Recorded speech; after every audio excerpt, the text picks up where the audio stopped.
Welcome to the Braylon Edwards Show with Shep. Touchdown, Braylon Edwards. Braylon Edwards, touchdown, Michigan. Timing pattern to Edwards, touchdown, Michigan. Where we bring you the best in sports, entertainment, and insight. Join us every weekday from 2 to 4 p.m. as we break down the latest games, analyze the biggest plays, and dive into the hottest topics in sports. We'll have exclusive interviews with your favorite athletes and guests, and you'll get a front row seat to all the action. So tune in to the Braylon Edwards Show with Shep. Got one-on-one going end zone. Edwards in the air. Oh, what a catch by Braylon Edwards. His second touchdown of the game. On the Woodward Sports Network, where sports comes to life. Oh, man, it is great to be back in this chair. I want to thank Hanson for filling in for me yesterday, but it's great to see the smiling faces of Ricky and Kool-Aid and, of course, the man, Braylon Edwards. Honored to be back with you on a Thursday afternoon of the Braylon Edwards Show here on Woodward Sports. How are you, my friend? Good to see you. Good to see you as well, man. I'm feeling good. Excited you're back. Excited to tap into some things. Brady Quinn came on yesterday, man. He gave us some great insight into the Detroit Lions, Dan Campbell, what the season could be like. But just happy to see you, man. And I'm happy that, we've talked about football. Everybody's gearing up for football. Everybody's excited for the Lions and the NFL. This week, I want to say NCAA starts tonight. Tomorrow, Michigan State season starts Saturday. Michigan, everybody's excited about that.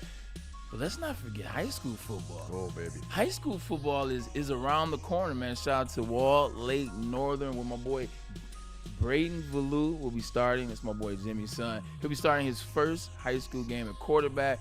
But my own son has already started 7th grade football, and I got some highlights. I got some clips. Yeah, I've been working back and forth with his mom, and she's been great in that department, showing me what my son's doing, because they play on Wednesday nights.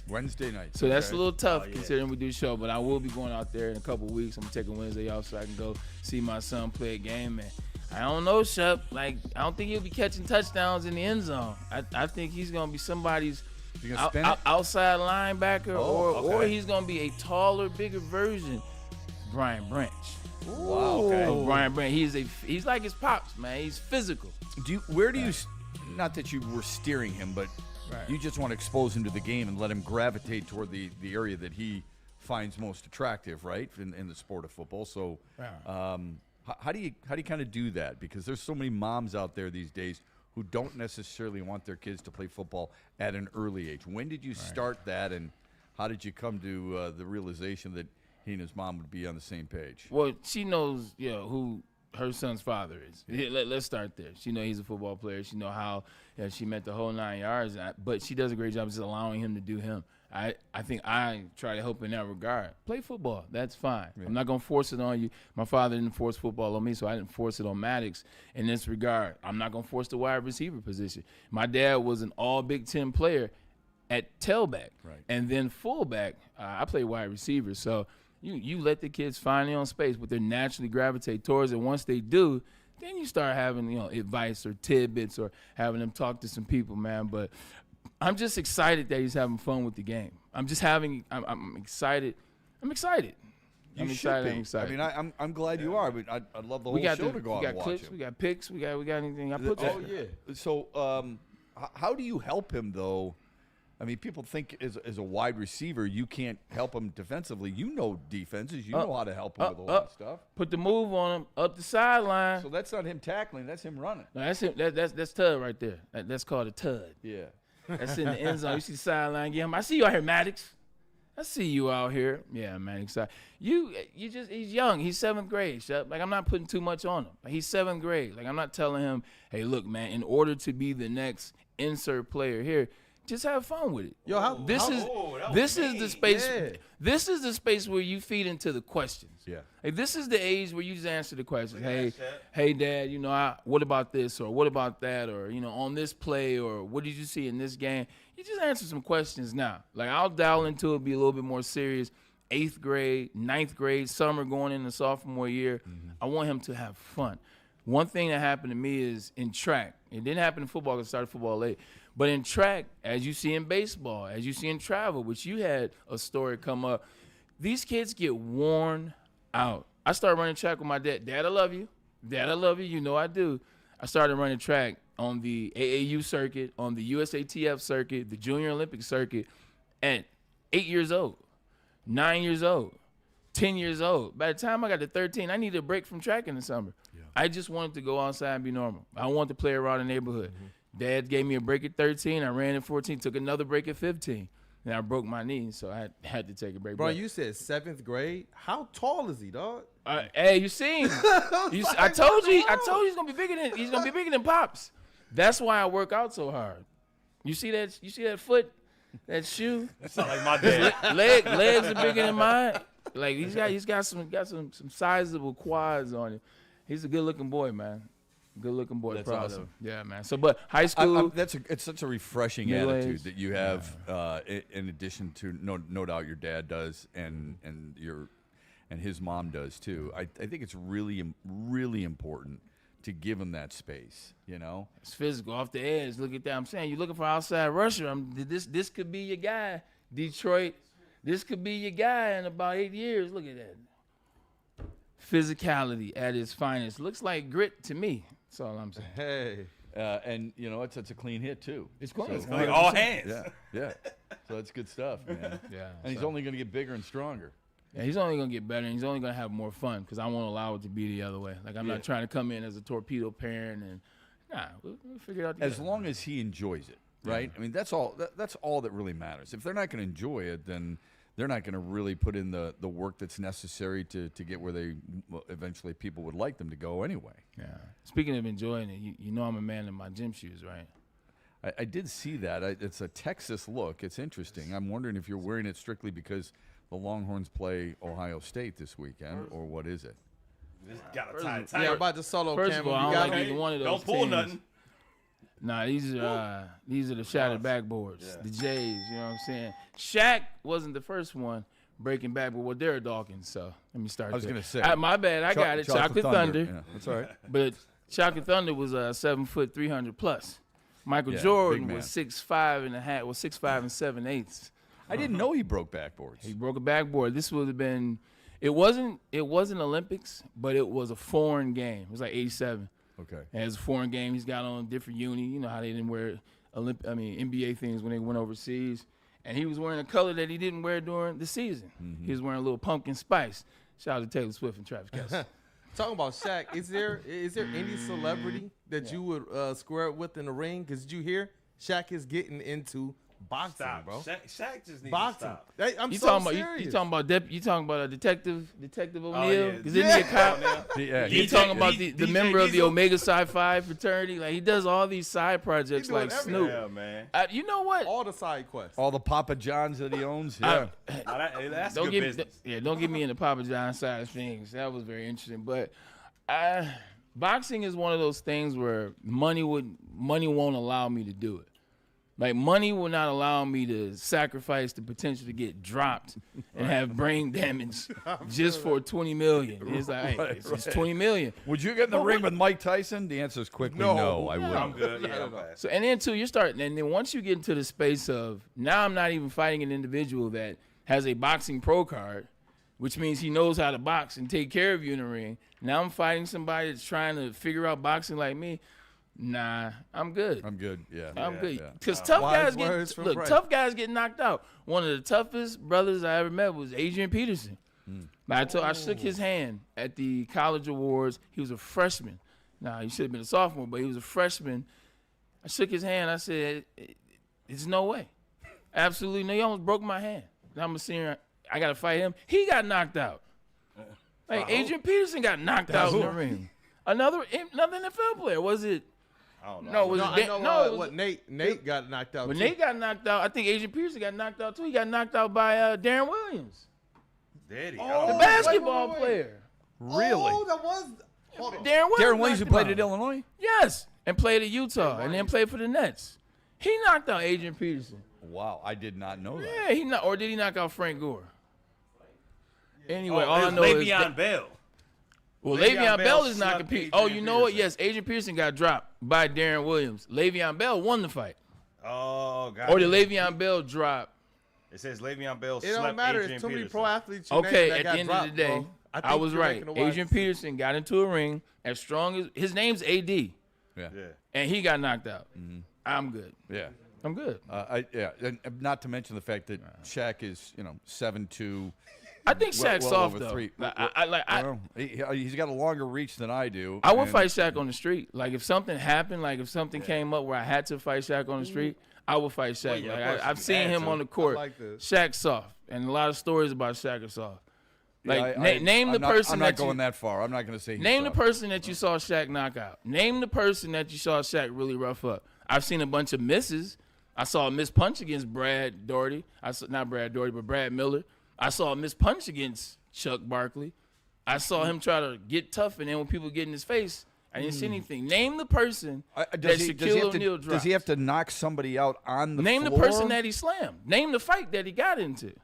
Well, to me, I don't think he has to get in a fight. He's a big man. Not many guys are willing to fight him, and his size and his strength, and he moves people with ease is enough for me. I think, especially a guy who's 7'2", over 300 pounds, like you said, I'm not getting in the ring with him. You'd fight anybody on the street if it meant survival. Of course you would. I'm not getting in the ring with Shaq, not because I'm scared of Shaq. I just don't trust that format. But as it relates to fighting Shaq, I ain't scared to fight Shaq. Shaq is soft, and most basketball players are.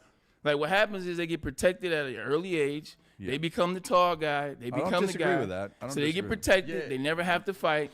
They don't know how to fight. I've seen these guys in football, too. I fought one of these guys. I went to University of Michigan. Would not say his name. Won't tell you how I know him. He was one of those guys, biggest dude in his town, biggest guy in his area, his high school. Because of his size, nobody wants to fight him. Right. I'm from Detroit. We fight. We fight. And I put him in the ground, and it wasn't very hard. I would do the same with Shaq.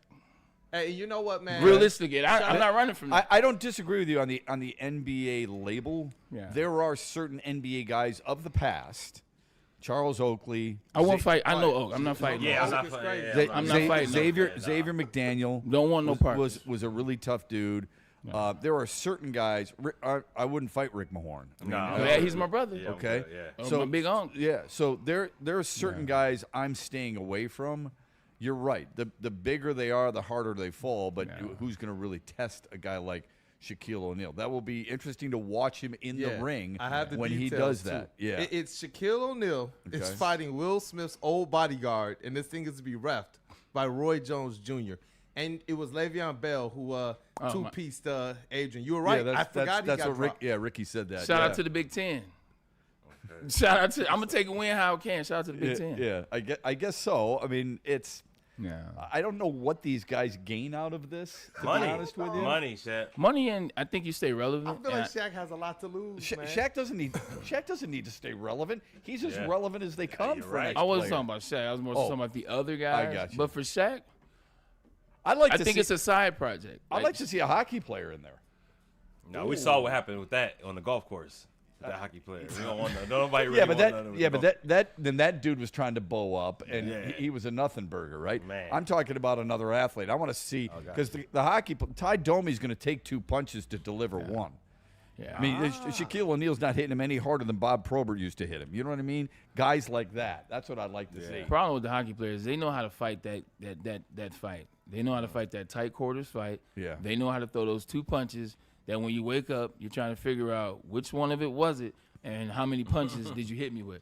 Like, trust me, me and D-Mac had Me and D-Mac had a fun situation. We were just messing around, and I got the sense. I said, oh, no, I'm in this fun space with a caged animal. Yeah, right. I quickly understood what it was, and I was like, hey, Mac. Hey, Mac. Nah, we just messing around, Mac. Like, nah, it turns on like this. Yeah. And you get the tight one. That tight one hits your chin, you're waking up tomorrow. Yeah, you're right. I mean, suddenly they hit. It's real, and those guys love that stuff. The problem with certain guys like that, wrestlers are a lot like that too. You don't really mess with wrestlers. Those guys 2 for 2 with Darren now. They- Wrestler they- and hockey player. They love the taste of blood, so it's okay by them. They don't mind getting punched in the mouth. I remember my father was a boxing champion on a ship in the Navy. Okay. You got to talk about that. Well, I mean, and he, can't get tougher. I used to see the pictures and all that other stuff. making And he always used to tell me, he said, you get in a fight, here's what you do. First, hit him in the nose, because it bleeds, and then what happens? I love Dad talking No, like this. they go like this. I love this. They go like this. right? Suddenly their hands are gone, and then everything else is open. So you kick them down low, or you knee them down low. There you go. That's kind of the way it went. Side note, super excited about this, Shep, not to cut you off. Today drops the podcast on Glory Days that I did with Johnny Manziel. Extremely excited about that. It was a really good conversation. I think we got some stuff in the So you Slack. had Brady Quinn yesterday, and you've already been with. We've been cooking out here, man. Yeah. We're trying to get this thing showing. We got Kajana Carter, Heisman Trophy winner '94 with the Penn State Nittany Lions. We'll talk to him about the upcoming college season. But talking to Johnny Manziel was great. And he did something that was super dope. You can say what you want to about Johnny Manziel. He's an individual that stood up to what he's dealt with. He's an individual that apologizes for who he was, not who he is. How different is he now? Super different. Like everything that he did in Cleveland, he reminds me of Jay Will, like Jason Williams. We talked about the point guard. I remember I told you the story how he says, I appreciate Mike Bibby coming in because he was talking about white chocolate. White chocolate, my apologies. White chocolate. He said, I appreciate Mike Bibby. He came into Sacramento. He was a more professional guard. He was ready for the things that he did. And I was out there kind of free balling, and I could have taken advantage or wasted some of the careers of a Chris Webber, of Vlade Divac, insert players on that team. That's exactly what Johnny Manziel has done in the past. He talks about, at arm's length, the Joe Thomas situation. He said, I was just wasting this man's career. I was wasting one of the best offensive tackles in the NFL. I was wasting Cleveland Browns. So he talks like this. He's not one of those guys that's just Cleveland did me wrong or they did this and blah, blah, blah. Because there's a lot of that. And it's Cleveland. They've made a ton of mistakes. They did it with me. They've done with some other players. But he has the presence to admit his fault in the situation. So we had a really good conversation along that line. I was able to admit some things like, look, at some point I could have done more in this round, or I could have worked a little bit harder over here. So it was a mature conversation. Yeah, I mean, we all grow from things like that. At least I hope we do. Ryan Leaf has been like that too.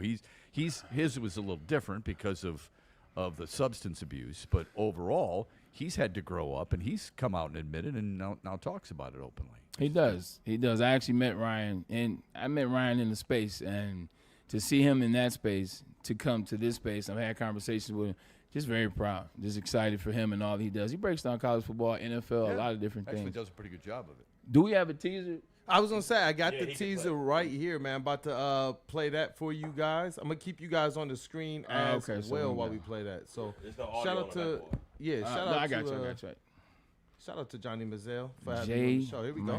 It's so hard to find success in Cleveland. Every time they draft a player in the first round, it's up to that player to save the franchise. Tim Couch wasn't going to save your franchise. Johnny Manziel wasn't going to save your franchise. To be honest, what maybe their biggest up of the entire century is Baker did. And then they got rid of him.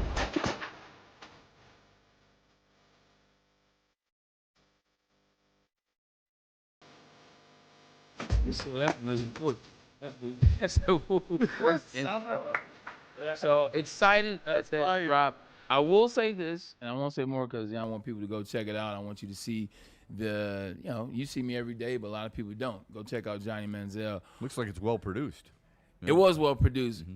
I had to navigate it because Johnny's still younger in his forgiving Cleveland, moving on.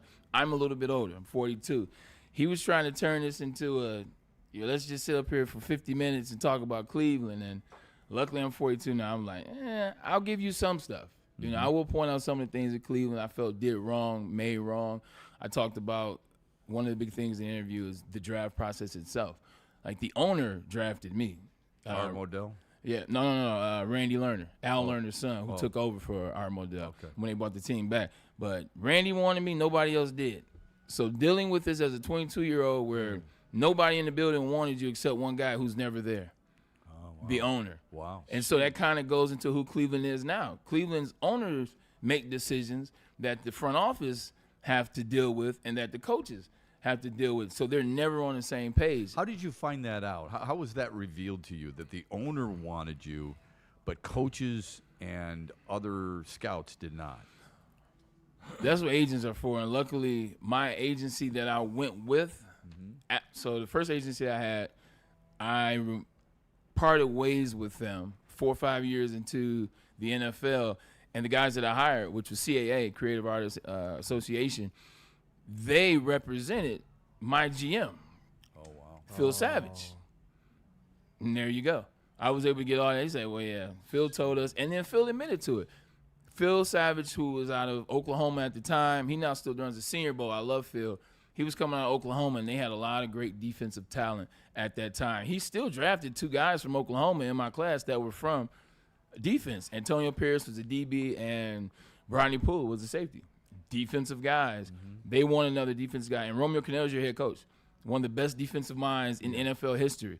You know, one of the guys responsible for that linebacker core you love of New York Giants is Romeo Cannell as a defensive coordinator, along with Bill Belichick. So, yeah, you figure those things out, and it's like, man, whoa, this is really the things that's going on behind the scenes. When did you find that out? While you were still playing? Yeah, but I had moved on from the Browns. I was like year 7. Like year 7. So you didn't get a feel for that while you were there, huh? That, hey, you know what? There's not a lot of support for me here. I mean, how did that come about?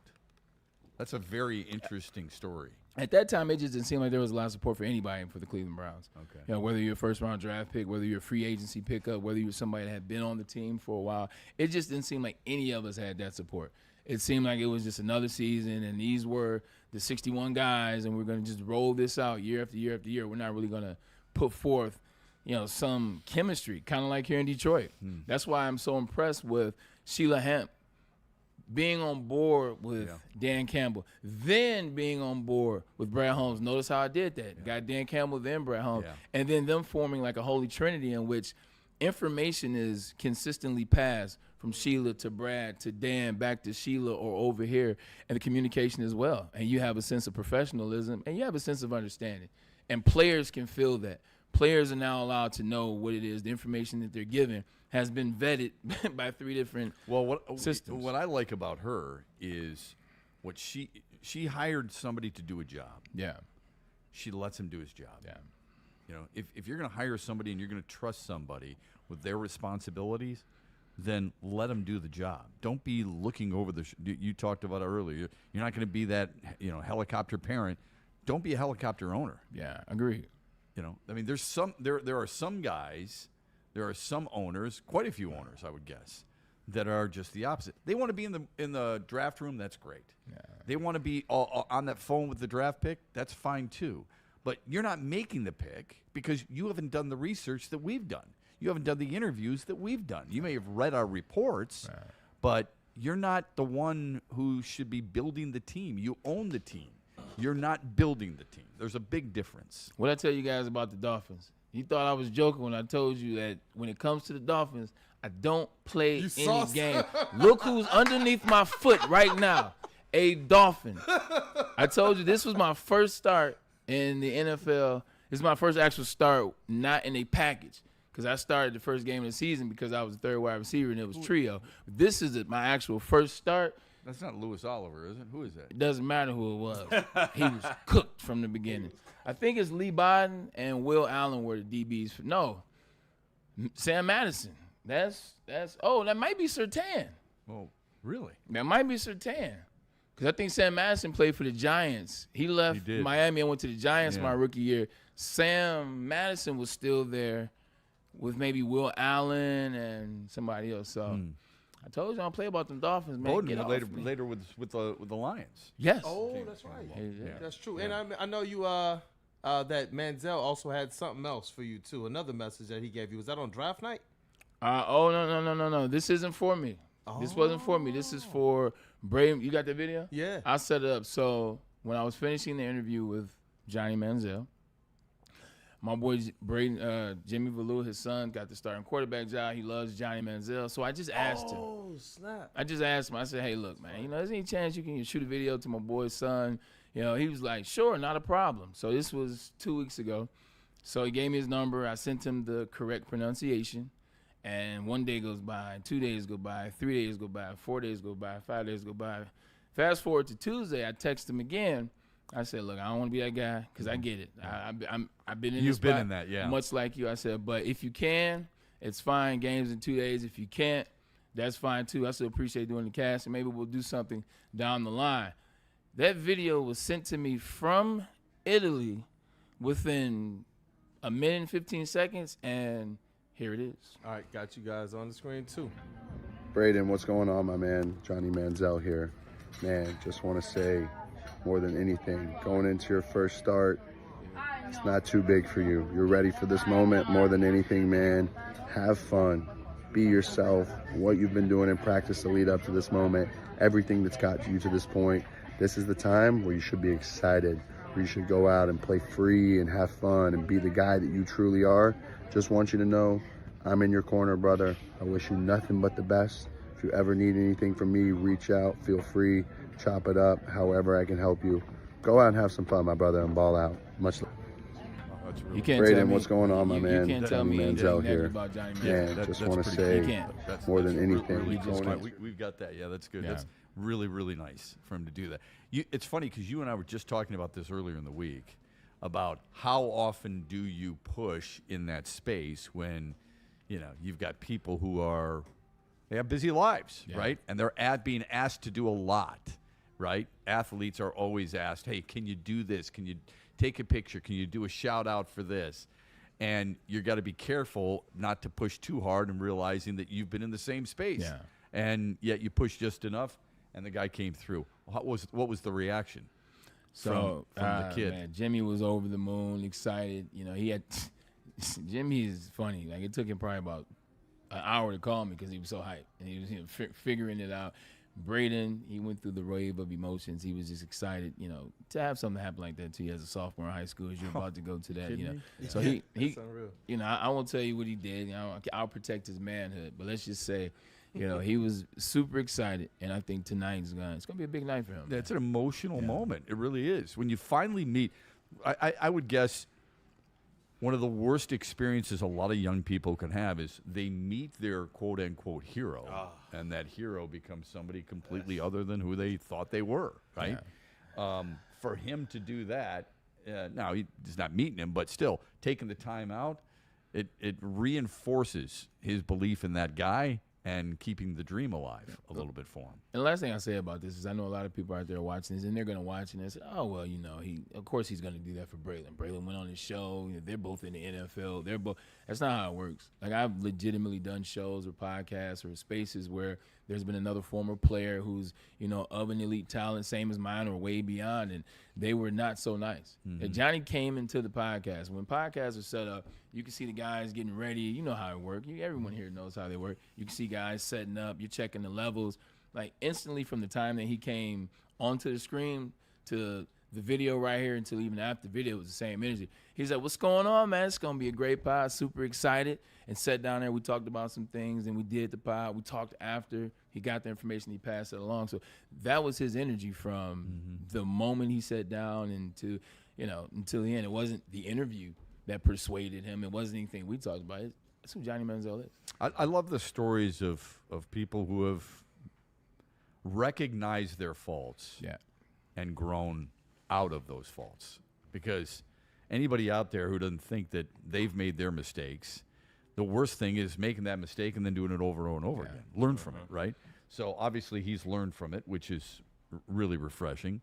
Now, was it enough to save his career? Obviously not, which is unfortunate. But at least now he can maybe help somebody else and cut that off at the proverbial pass so he doesn't necessarily make the same mistake as Johnny Manziel did early in his career. What I love about it is God puts you in position to affect people the way he wants you to. So maybe God didn't want Johnny Manziel to go to the NFL and have a Hall of Fame career and a gold jacket. He wanted Johnny Manziel to have those ups and downs and trials and tribulations and get into a good space. So now when Johnny talks to the next generation of kids, the next wave of individuals, or anybody in general, like, this is the space he's coming from. And I think he can teach and reach more people. So God makes no mistakes. And he didn't make a mistake with Johnny either. Well, let's hope that's exactly the case. All right, did Brad Holmes make a mistake that he has not necessarily Way to do that. been in active discussions with Za'Darius Smith, and how do you as a Lions fan feel about that? We will get to that when we come back from a brief timeout and a message from Vin Johnson. Who makes no mistakes. Justice, it just means different things to different people. But whether it's a settlement or a verdict, justice is always worth the fight. If you've got a case, contact the fighters of Vin Johnson Law today and get the justice you deserve. VinFights.com. That's how you reach him. Vin has been fighting for a very long time, and now we partner up with him. We want him to fight for you. Tough, tenacious trial lawyers. That's what they are. They want all the smoke. Vin Johnson Law. And if you're looking to upgrade your relaxation game, make sure you check out Massage Chair House in Bloomfield Hills. They're the largest massage chair showroom in the Midwest with top brands of massage chairs like Infinity and Osaki. They're located near the corner of Woodward and Long Lake Road. Experience luxury comfort with Dr. Eric Duncan, the Wellness Doc. He's the creator of the top YouTube massage chair review channel, so make sure you go check that out, man. Book a visit right now, massagechairhouse.com, or you can just scan that QR code right above my head. Massage Chair House, your ticket to the ultimate recovery and relaxation. Walk into any Lady Jane's Haircuts for Men today. Open 7 days a week. Sit back, relax, and enjoy precision haircut, scalp massage, hot leather neck shave, and hot towel treatment from one of our talented stylists. Step up your game this season and take advantage of our $20 haircut special. Scan the QR code and get your coupon today. Lady Jane's Haircuts for Men, the ultimate haircut experience. Open 7 days a week. Walk-ins always welcome. Lady Jane's Haircuts for Men, it's wicked awesome. The boys of summer are ready to get back to the playoffs, and there's no better place to get your Tigers coverage than Woodward Sports. Join us all season long as we follow as our hometown Tigers claw and fight. This ball is gone! Boys are back in town. Feel the roar with Woodward Sports. Head to woodwardsports.com and click on Shop. Get the latest in Detroit sports apparel and exclusive Woodward Sports gear. Woodwardsports.com can get the whole team outfitted. Love the Pistons, Red Wings, and Tigers? We got something for you, too. Shop online at woodwardsports.com. Hunting season is almost here, Detroit, and your Lions are on the prowl.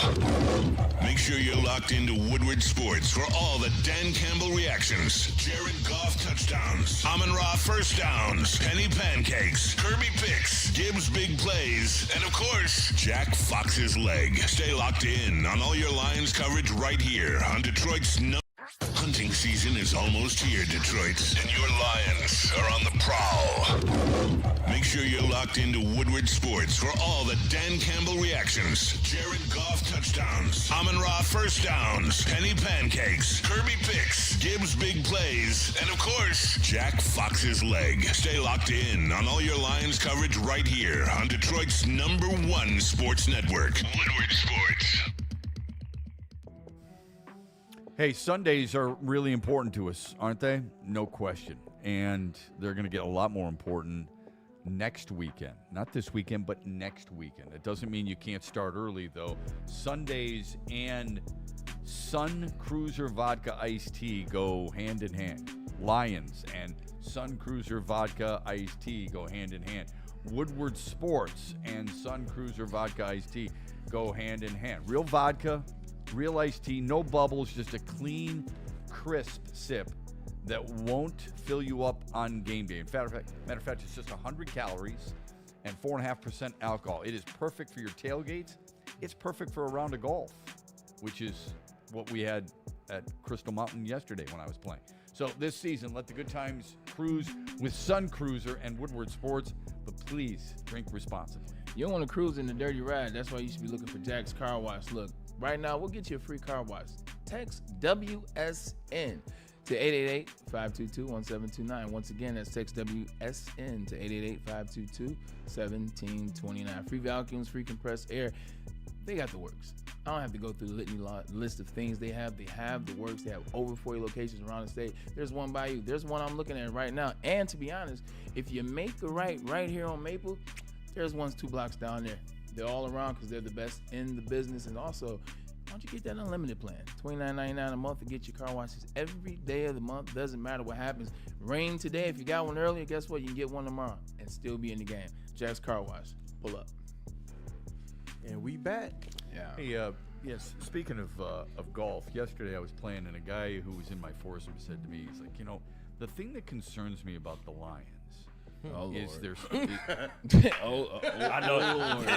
Did you crack your Sun Cruiser right there? Everybody on the golf course.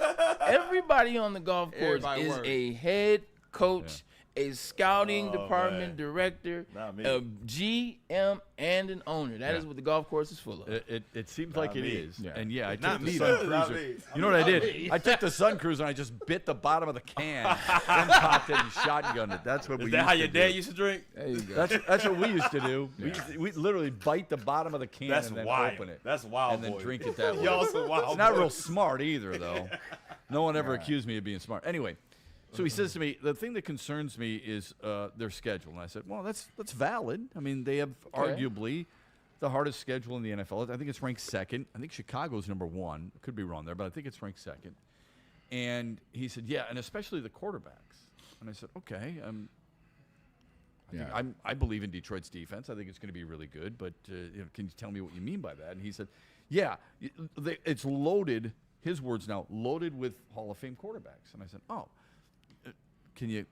What do you mean loaded with them? Like, to me, you playing 17 games, loaded means a lot of quarterbacks. Yeah. There's 4 guys on their schedule who you could argue will be Hall of Famers. Aaron Rodgers is a Hall of Famer. You may not like him. You may think he's weird. You may not like how he goes about his business, but he's a Hall of Fame quarterback. Yeah. Patrick Mahomes, you may be tired of the kingdom and tired of his wife on the quarterback show on Netflix and tired of all these other things, maybe him winning. I actually like him. He's a Hall of Fame quarterback. Lamar Jackson and Joe Burrow are really good. They're top 5 in football right now and on a regular basis. I don't know if they're Hall of Famers yet. I don't have to be the first one into the pool to know that it's cold, okay? But that's what do you mean loaded with them? I mean, should we really be concerned over this guy who's playing to my foursome and saying, I'm really worried about these quarterbacks? I said, how many did they face last year? Yeah. You know what I'm saying? I mean, who are the guys last year? Matthew Stafford could be a Hall of Famer. We don't know if he is, but he might be. Okay. You think he is? Okay. He's under 500 in his career, but he would be, I think, just the second quarterback to do that. But that's okay. I don't disagree with that. Josh Allen, maybe.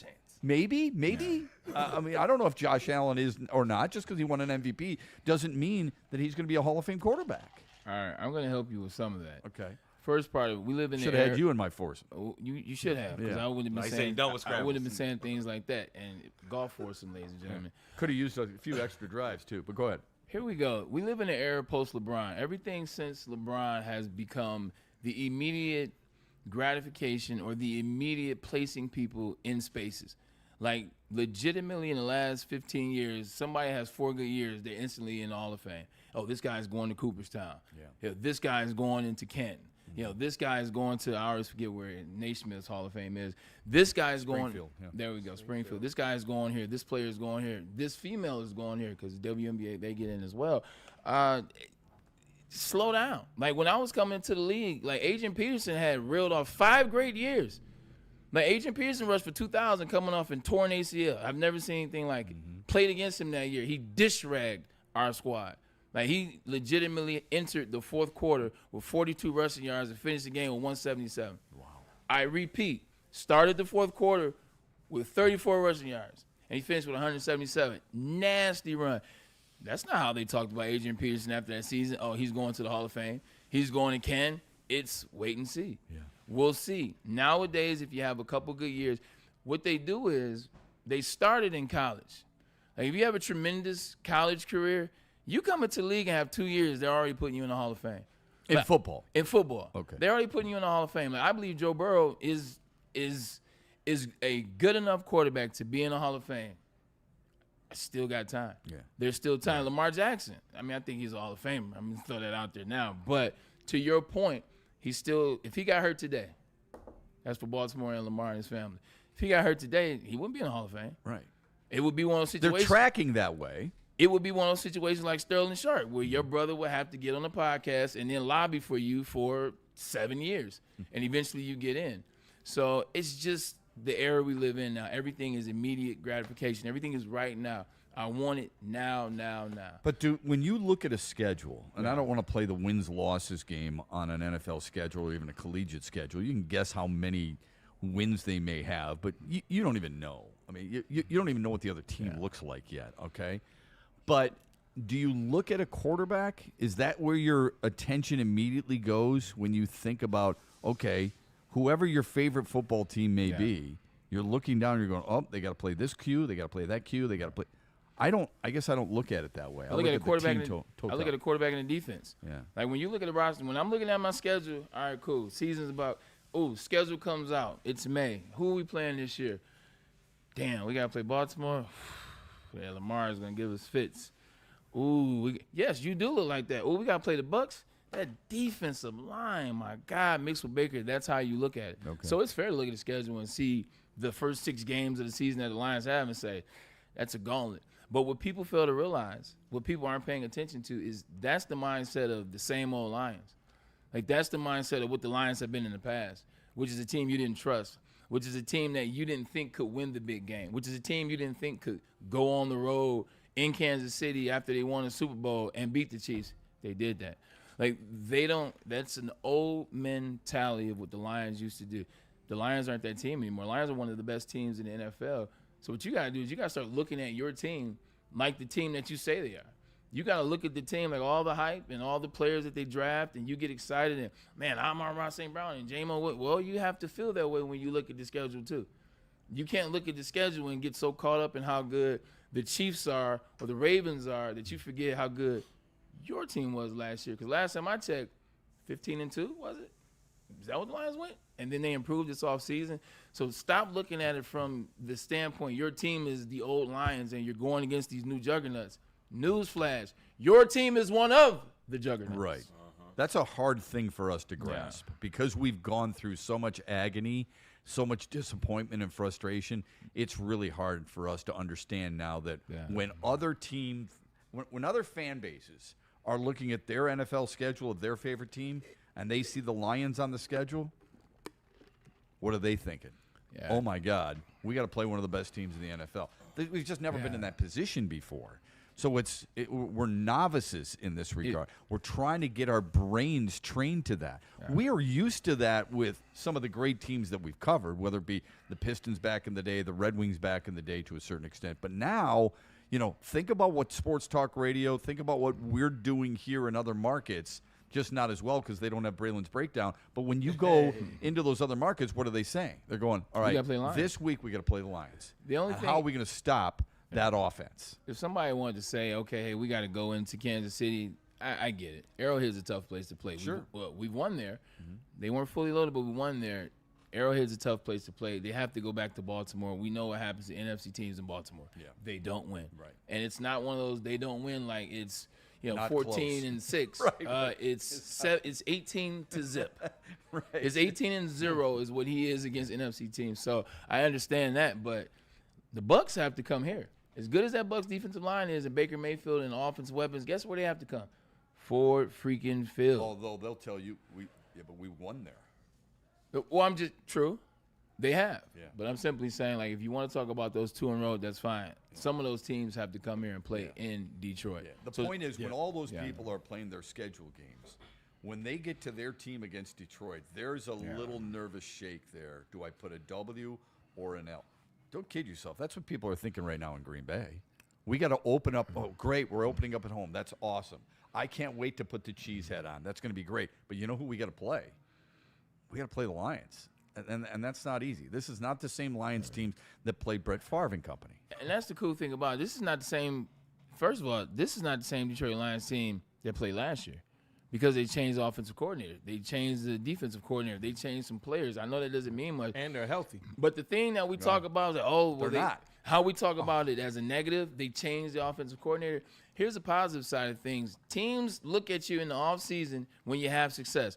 The teams have been scouting the Lions since Ben Johnson started cooking in 2022 and 23. They were scouting the Lions waiting. They were ready for whatever Ben Johnson was going to be this year. He's gone. Now it's Johnny Moe. Now you know what defensive coordinators have to think about.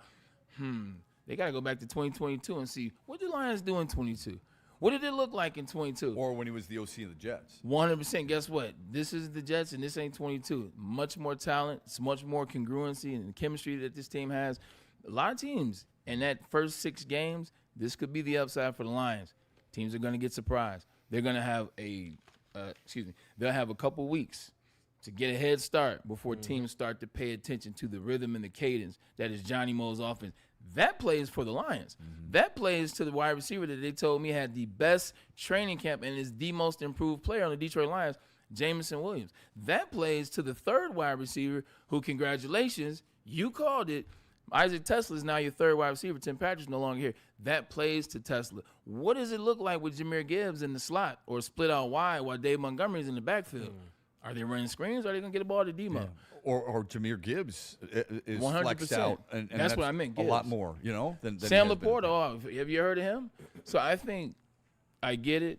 It's going to be interesting the first 6 weeks, though, because I think they will have the jump on a bunch of teams. They don't know what this offense is going to be, Kool-Aid. No, I was going to say, and you know what? You can still say David Montgomery. He had his best pass-catching year of his career right here with the Detroit Lions. And he added a lot because when he came in, teams thought they're just running the ball. That play action got them every single time, and he's out the backfield catching. Yeah, I don't think he flexed as much as Jahmyr Gibbs is going to flex this year. Oh, not at all. That's the difference. Like, because of Gibbs' speed, he's so talented. Yeah. Because of his speed, you can literally play him like he's a slot receiver. And I think that's what Braylon might have been referring to, the opportunities that Morton has more than anything else. With all that said, Brad Holmes has come out and said earlier today he has not had active discussions, active talks with Za'Darius Smith. The more this takes place, or the longer this goes, the less likely I feel he becomes a member of the Lions. And I don't know if that's because of the Lions, because of Za'Darius Smith, the lack of want to, the fact that he's 32 and he can retire. I don't know exactly what it is, but my feeling was really strong 2 weeks ago. My spider senses right now are not very high on Za'Darius Smith wearing the Honolulu blue and silver again. I agree, Peter Parker. I definitely agree. I think that might be, but I don't think it's a bad thing. Like, I don't know. Maybe I'm optimistic Braylon today. I don't know. This all black and these shattered backboards. They got me being optimistic Braylon. Maybe they don't need him. Maybe it's us. Maybe it's us looking at what the defensive line was last year. Maybe it's us looking at who didn't play last year, and then looking at if they could just get somebody to come off the edge to help Hutch on the other side and help Talik Williams in the middle, they'd be so good. I think it's us wanting more depth. I think it's us wanting to have some security blankets just to have the most players that we can have at that position. If they're fine with not bringing Za'Darius Smith, if there's been no conversation, which he says there hasn't, maybe they believe they're fine. Maybe they've seen enough out of this defensive line. Maybe they've seen enough out of the ghost of Marcus Davenport where they're like, no, we're good. Like, I think we're locked up. Yeah, so you bring up Marcus Davenport, and I'm glad you did, because when if you were getting the Marcus Davenport of 2021, that'd be great. He's never played a full season. Yeah. He's always That's 4 years ago, too. Yeah, and that is 4 years ago. Yeah. Here's my concern. We had this conversation, I don't know, maybe it was last week or something. We've or maybe it was earlier this week, labeled certain decision makers in organizations based on bad moves. Yeah. I brought up Joe Dumars, I think. I brought up Al Avila, okay? The Lions have plenty of them, and that's all you can really look at. Brad Holmes has been so good at what he's done. My fear is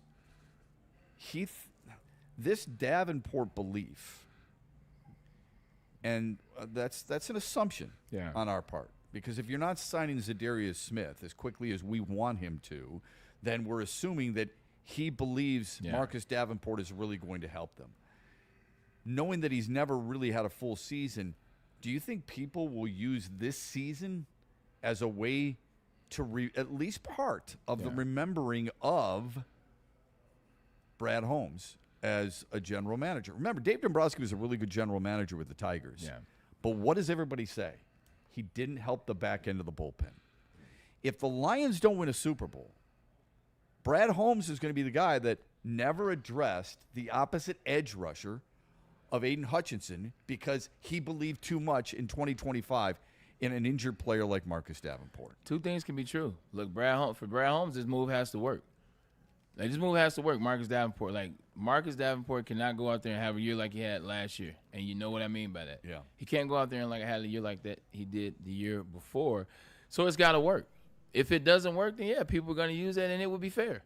If they don't bring in Za'Darius Smith, if it doesn't work with Marcus Davenport, and you didn't prepare the defensive line to have another player or another weapon, or to have a guy that we didn't even need those two, then that's something that they could use. But I think it would be more local than national. I don't think it'd be the national scene, because the national scene will still see the draft of 23, the players he's drafted in the last 4 years, how the Lions have taken the jump due to a large part of those draft picks that he's made. So I think the national scene won't crucify him. I think it'll be a local thing. Well, that's kind of interesting, considering, again, to your point, I mean, Davenport played just 2 games, had 1 start last year. They're relying on guys who have just not been reliable. I mean, that's as easy as you can say it. Relying on guys who just haven't been reliable. And I do worry how people are starting to perceive him a little bit, even though he has been fantastic for the most part at drafting. Let me ask you this. Why do you worry about how people perceive Brad Holmes? Because I think he's the best general manager the franchise has ever had. Agreed. I think he has built something in this city that we've never experienced, at least the people from my generation on. I think he's built something that could make us proud.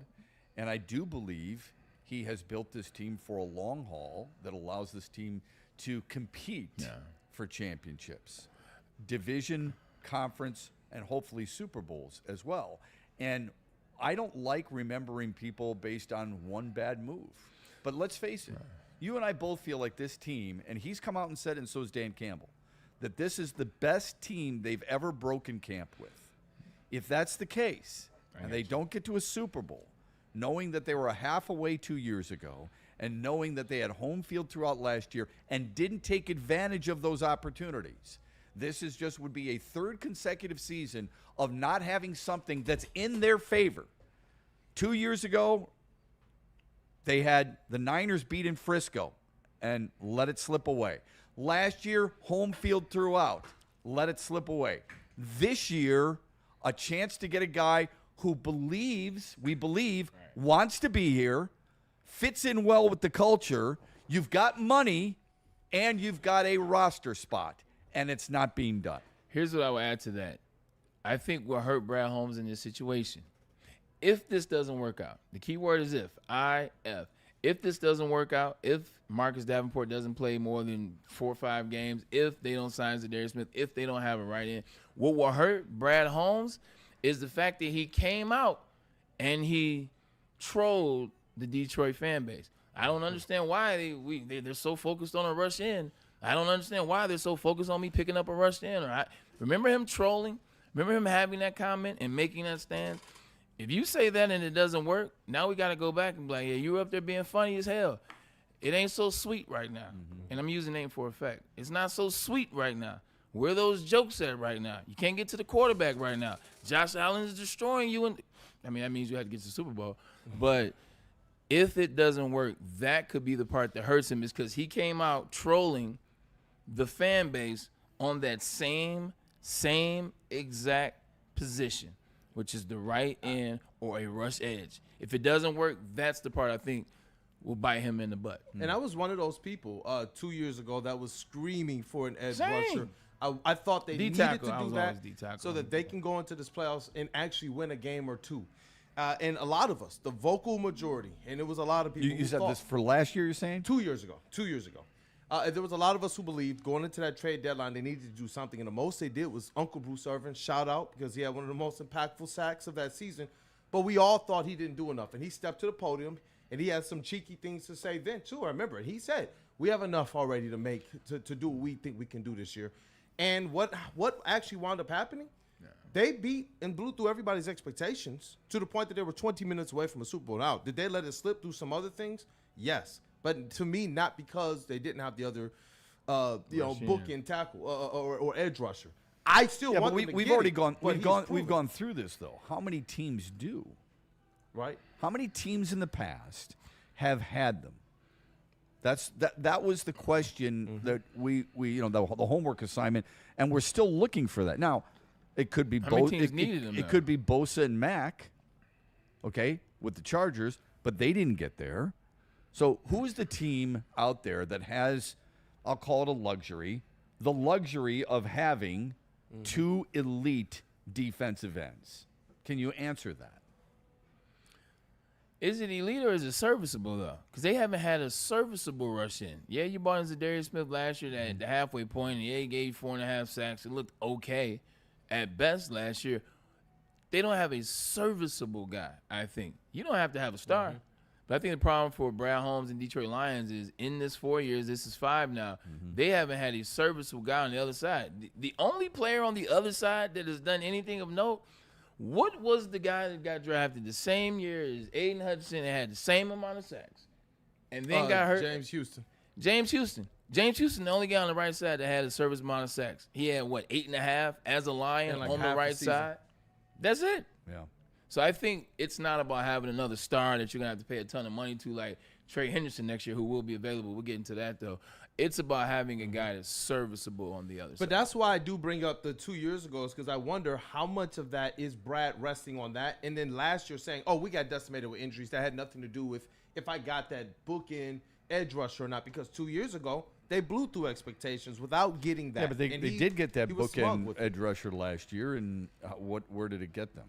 Well, Aiden Hutchinson got injured though. So but you just said he was talking about the injuries. Okay, so are the injuries used as an excuse, or what? I mean, I don't think he used the injuries as an excuse. I mean, it happens, right?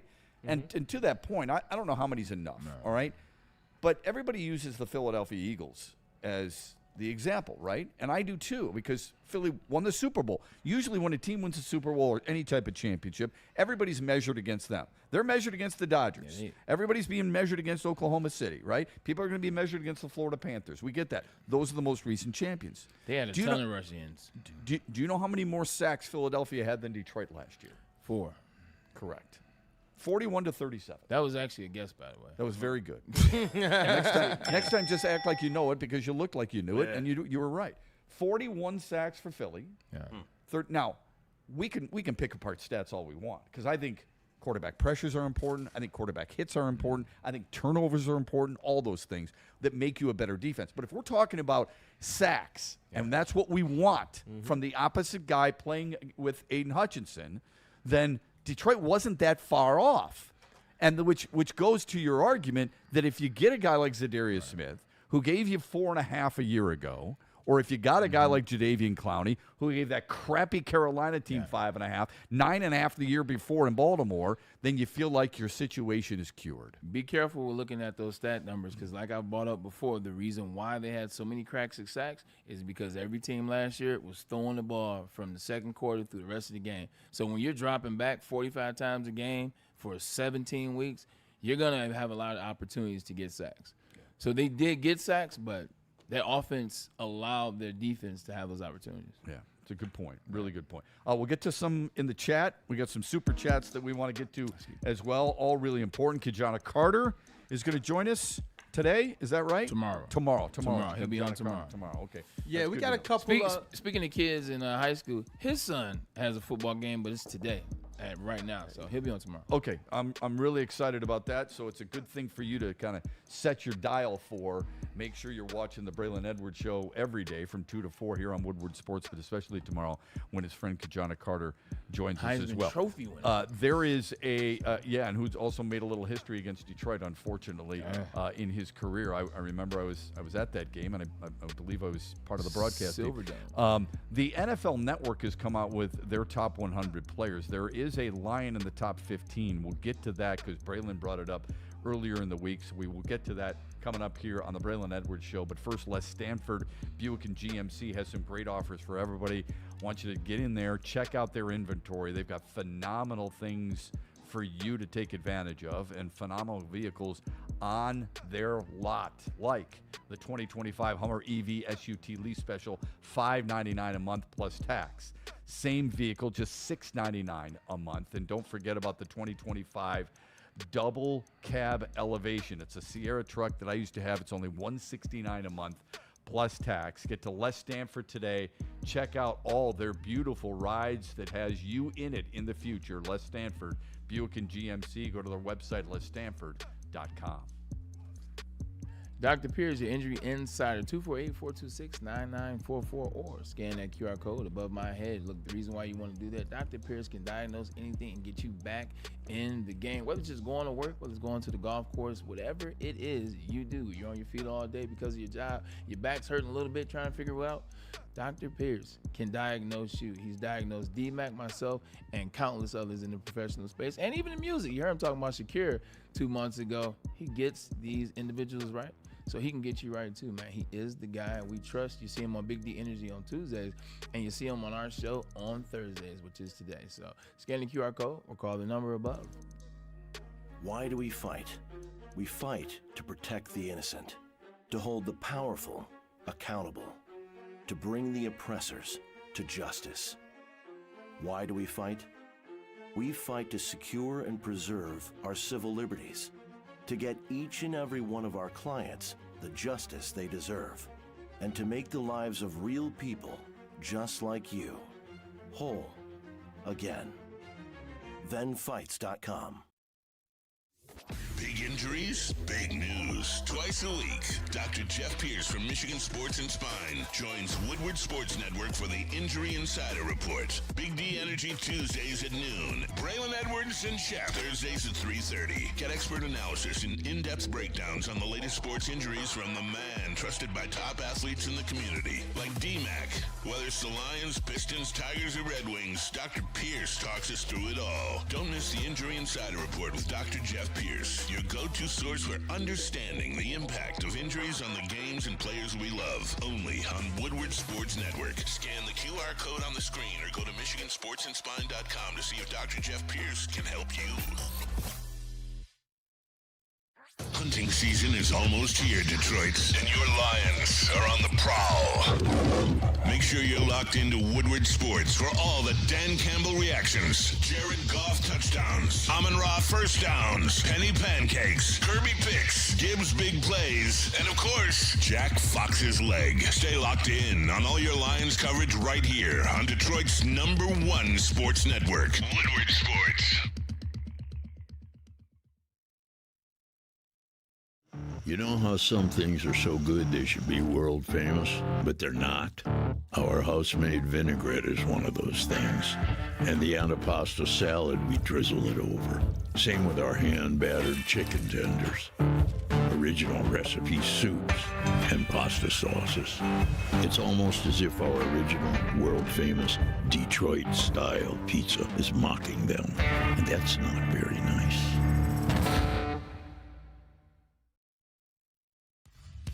Every Sunday, there's only one place to get all your kneecapping, hard-hitting Detroit Lions coverage. Start your Sunday with the Lions Weekly Report with Broder and Terry Foster. Then, the Lions pregame show with Neil Rule and Sean Belizean. At kickoff, keep it locked in for all the emotions of the game with a live watch party with the heavyweights. Then, recap the game with the Lions postgame show with Anson. Game days, there's no other place to be than Woodward Sports. Live all game day. Go Lions. Ever wonder what goes on inside the game? Deep ball's got a man and got him. Touchdown, Braylon Edwards. Join Braylon Edwards and Shep. Edwards has it. 10-5, touchdown. On the Braylon Edwards Show with Shep. The ball looks in zone. Got Edwards for the touchdown. Where they dive deep into the heart of sports. Weekdays from 2 to 4 p.m., they're bringing you expert analysis, exclusive interviews, and a fresh perspective on the sports you love. Don't miss it, only on the Woodward Sports Network.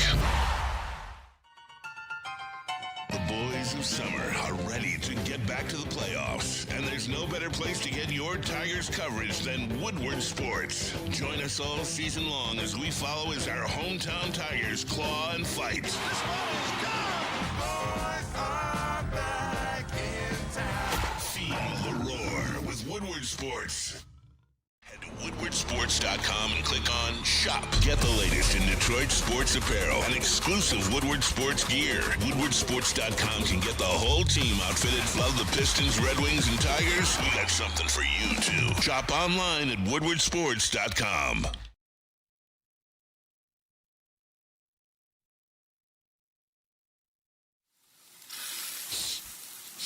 You smell that? That's Brad Holmes cooking. And the off-season smells good. Woodward Sports. Now, if I told you placed a bet for $1,000, even if you lost, you get your money back. At least $1,000 back, man. You probably think I was crazy. Nope. Scan that QR code or enter that code Woodward1000. And if your first bet doesn't hit on the Caesar Sportsbook app between $20 and $1,000, you'll get your money back, man. Download the Caesar Sportsbook app right now. It is the official sportsbook of Woodward Sports. Use that code Woodward1000 or just scan the QR code. You can get your first bet back if it doesn't hit, man. Only on the Caesar Sportsbook. Download that now. I wasn't talking about BlackRock being terrible. I was talking about one of these analysts that is not Matt Shepard or myself. Check this out. BlackRock went a helicopter ride around Detroit. We keep talking about this, man. A tour for two. City's coming up. You want to do it from the air. Check out the view from in the sky. Scan the QR code above my head. That's what BlackRock wants you to do. They want you to be a part of the summer. So you scan that QR code, get a chance to win a ride for two. Helicopter tour of Detroit. And also, it puts you in the running for the September 14th home opener. I know you want 4 tickets to that game. We can help you. But also, too, BlackRock is a heck of a bar and grill, man. The food is amazingly clean. And also, it's the summer that sizzles. So let them sizzle you. But then also, 20% off your food bill. All you got to do, here's the secret. Come on in. Just say Woodward Sports, and you'll be good. So all you got to do to get 20% off your bill. BlackRock, summer that sizzles. By the way, what I didn't mention, I failed to mention, is that Brad Holmes did say that Ahmad Hassanein will be back on the football field for the Lions this season. Yeah. Okay, so let's I got to make sure we're fair here. The injury settlement allows him to get back on the practice field after the settlement period is over. So that's kind of good news for people who were excited about him as a draft pick out of Boise State. I would argue if the Lions drafted a guy out of Boise State higher than that, I'm not sure how much more excited you'd be. It's if he was a different position. Yeah. All right? Running back.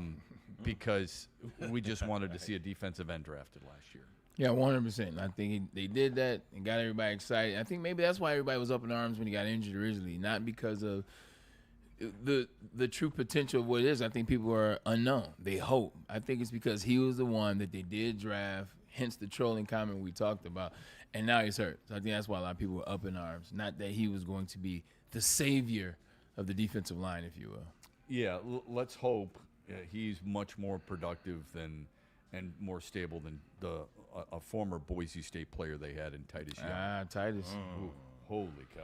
I mean, that dude. Oh, that's a flashback. That's a can of worms. Covering that dude was a trip. Give me a story. Just the look more than anything else. It's the same look that a couple of guys had in high school my senior year when I went to a party and, I smelled some weird stuff going on. Okay. Glossy-eyed. I'm not saying he did it. I'm just saying glossy-eyed. Look familiar. It did. Okay. I was perusing, just like you, NFL.com. And I love lists. I love rankings. I'm sure you guys do too. So they come out with their top 100 players. And all I want to do is I just want to see where the Lions are at, right? Yeah. And then I like to see if there's a guy in there that I think it's an absolute farce. So NFL.com comes out, and they have reached their top 20. Number 20 being? So number 20 is Amon-Ra. There we go. We talked about it a little bit yesterday. What's that? Talked about a little bit yesterday in the sense of this. I listed the 11 people before him, and I was just kind of messing around. I said, is this player better than Amon-Ra? Is this player than Amon-Ra? And I got all the way down to 21, and there was only one player on that list that people said was better than Amon-Ra. So everyone above him, they said, behind him, they said rightfully so, with the exception of Max Crosby. Max Crosby probably should be higher than that. He's an absolute beast. Yeah. They have Jalen Hurts at 19, which there's a part of me, not that I have any loyalty to Jalen Hurts. I do think he's a little underrated and probably deserves more credit than he gets, but I'm glad they've got him there. Then it's Derek Stingley Jr. He's the corner for Houston. Then it's Dexter Lawrence, who's, I think, underrated. He's a defensive tackle for the Giants and an absolute menace inside. 16, Fred Warner, one of my favorite linebackers. Jared Goff is 15. Okay. 14 is Trey Hendrickson. Just got paid. Just won a one-year deal. just got he has there's the $31 million he's going to make this year. It's not an extension, but you phrased it perfectly. He's getting paid. It's like Alex Anzalone. Yeah. Okay? Except the $31 million is a hell of a lot more than Alex Anzalone's getting.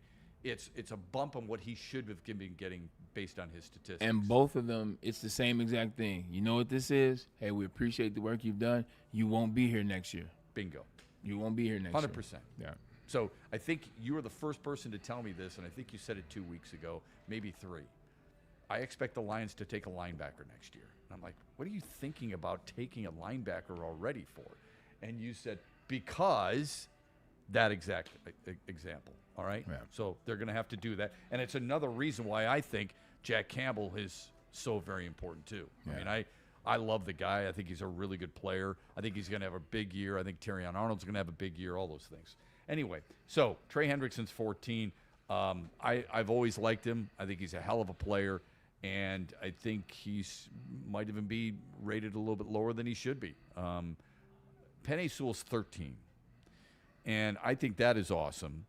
Look at the tweet, if we can, from Woodward Sports earlier. Yeah, 13th best player in the NFL. This is by players, I would remind people. This is not the media. This is players breaking down various other players. That is mad respect, as you know. Did they have this while you were playing, asking your opinion of other players and where you would rank them? Or how does that? How did they go about that? Do you know? First of all, I'm offended that you think I'm that old. Well, you're only 42. I'm offended that you think I played in the 60s. I just want to. I was out there with Paul Hornick, running around in Notre Dame and the Green Bay Packers. No. Didn't you catch passes from Bart Starr? And here you go. Yes, they had this. And it still was new at the time, to your point. But they did have this, and it is tremendous respect. They give you the list. They give you the sheet, the name of the players. You do it on the day where no one wants to do it. But they find the day during, I think it's mini camp or whenever it is, and you fill out the list and you fill yours out and they do the average and do the tallies. But it is a tremendous sign of respect. Because guys aren't out there just lobbying for their homeboys. Guys aren't in there just because we're in the same locker, because we're friends, because we're boys. I'm going to go ahead and put you on this list. I'm going to put on this list who I think belongs on this list, and I'm going to put them where I believe they belong. And I think Penei Sewell belongs at 13. I think they realize that from the time he entered the league, he was a problem. They put him at a position that wasn't even his, fell in love with the position, and you know the game. Everyone knows the game where the league was put on notice. There's a man in this NFL that just retired a couple years ago that everyone was scared of. His name was Aaron Donald. 58 was not. And I think from that moment on, it allowed people to watch him more, pay attention to Penei more, and you see him, and you see the way he mauls people, destroys people. But also, when he speaks every once in a while, he's saying things to let you know he's trying to work on his game. Like last year, what he said going into the season, he said, man, I want to be more of a leader. I want to take on some of that leadership role. This is who I want to be ahead of the 2024 season. So Penei is a dog, and the league realizes that, and I'm glad the league realizes it. I wish the Cowboys realized that somebody from Penei's class is also a dog. I want to get to that here in a moment. Let me just give you some eye-popping numbers. Yeah. Penei Sewell played 1,144 snaps. 1,144 snaps. He allowed 1 sack. Wow. Okay. Now, Lane Johnson, people in Philly would tell you Lane Johnson didn't allow any. Yeah. Okay. And that's fine. It's a great debate. I love that stuff. I love the pride people have for Who for looked their at the players. film to come up with those numbers? Because I watched a couple of Lane's games last year. Yeah, you're it's right. one of those things where it's like, we're not going to blame that on Lane, but yeah, exactly. It's like, shouldn't that have been an error? Keep it real, but you want to Frank. keep you want to keep the no-hitter alive. So get it. we're going to give the guy this, that, and the other thing. I'm not hating on Lane, though. I'm not hating. I know you're not. No. The other is, according to Pro Football Focus, he allowed pressure on 8% of his pass blocking snaps. That is 16th lowest among right tackles with 200 pass blocking snaps. Okay, he is elite. Yeah. Period. You could argue he's the best player this franchise has right now. Aiden Hutchinson's in the discussion. Again, my personal feeling. Brian Branch, a big fan. But they're in that discussion. It's fun to have. One of the things the players talked about with Penei Sewell that made him elite is his athleticism. Freaky. And I wanted to know from you, we always look at athletes as fast, strong, all these. His footwork, his hips, and his ability to use at his size, his speed and quickness has got to be something that jumps out to you. Yeah, this is all respect. This is all respect when I say this, so don't try to cut the clip and make it a certain way and say a certain thing, because it is not that. The Polynesian community is just different. Yeah.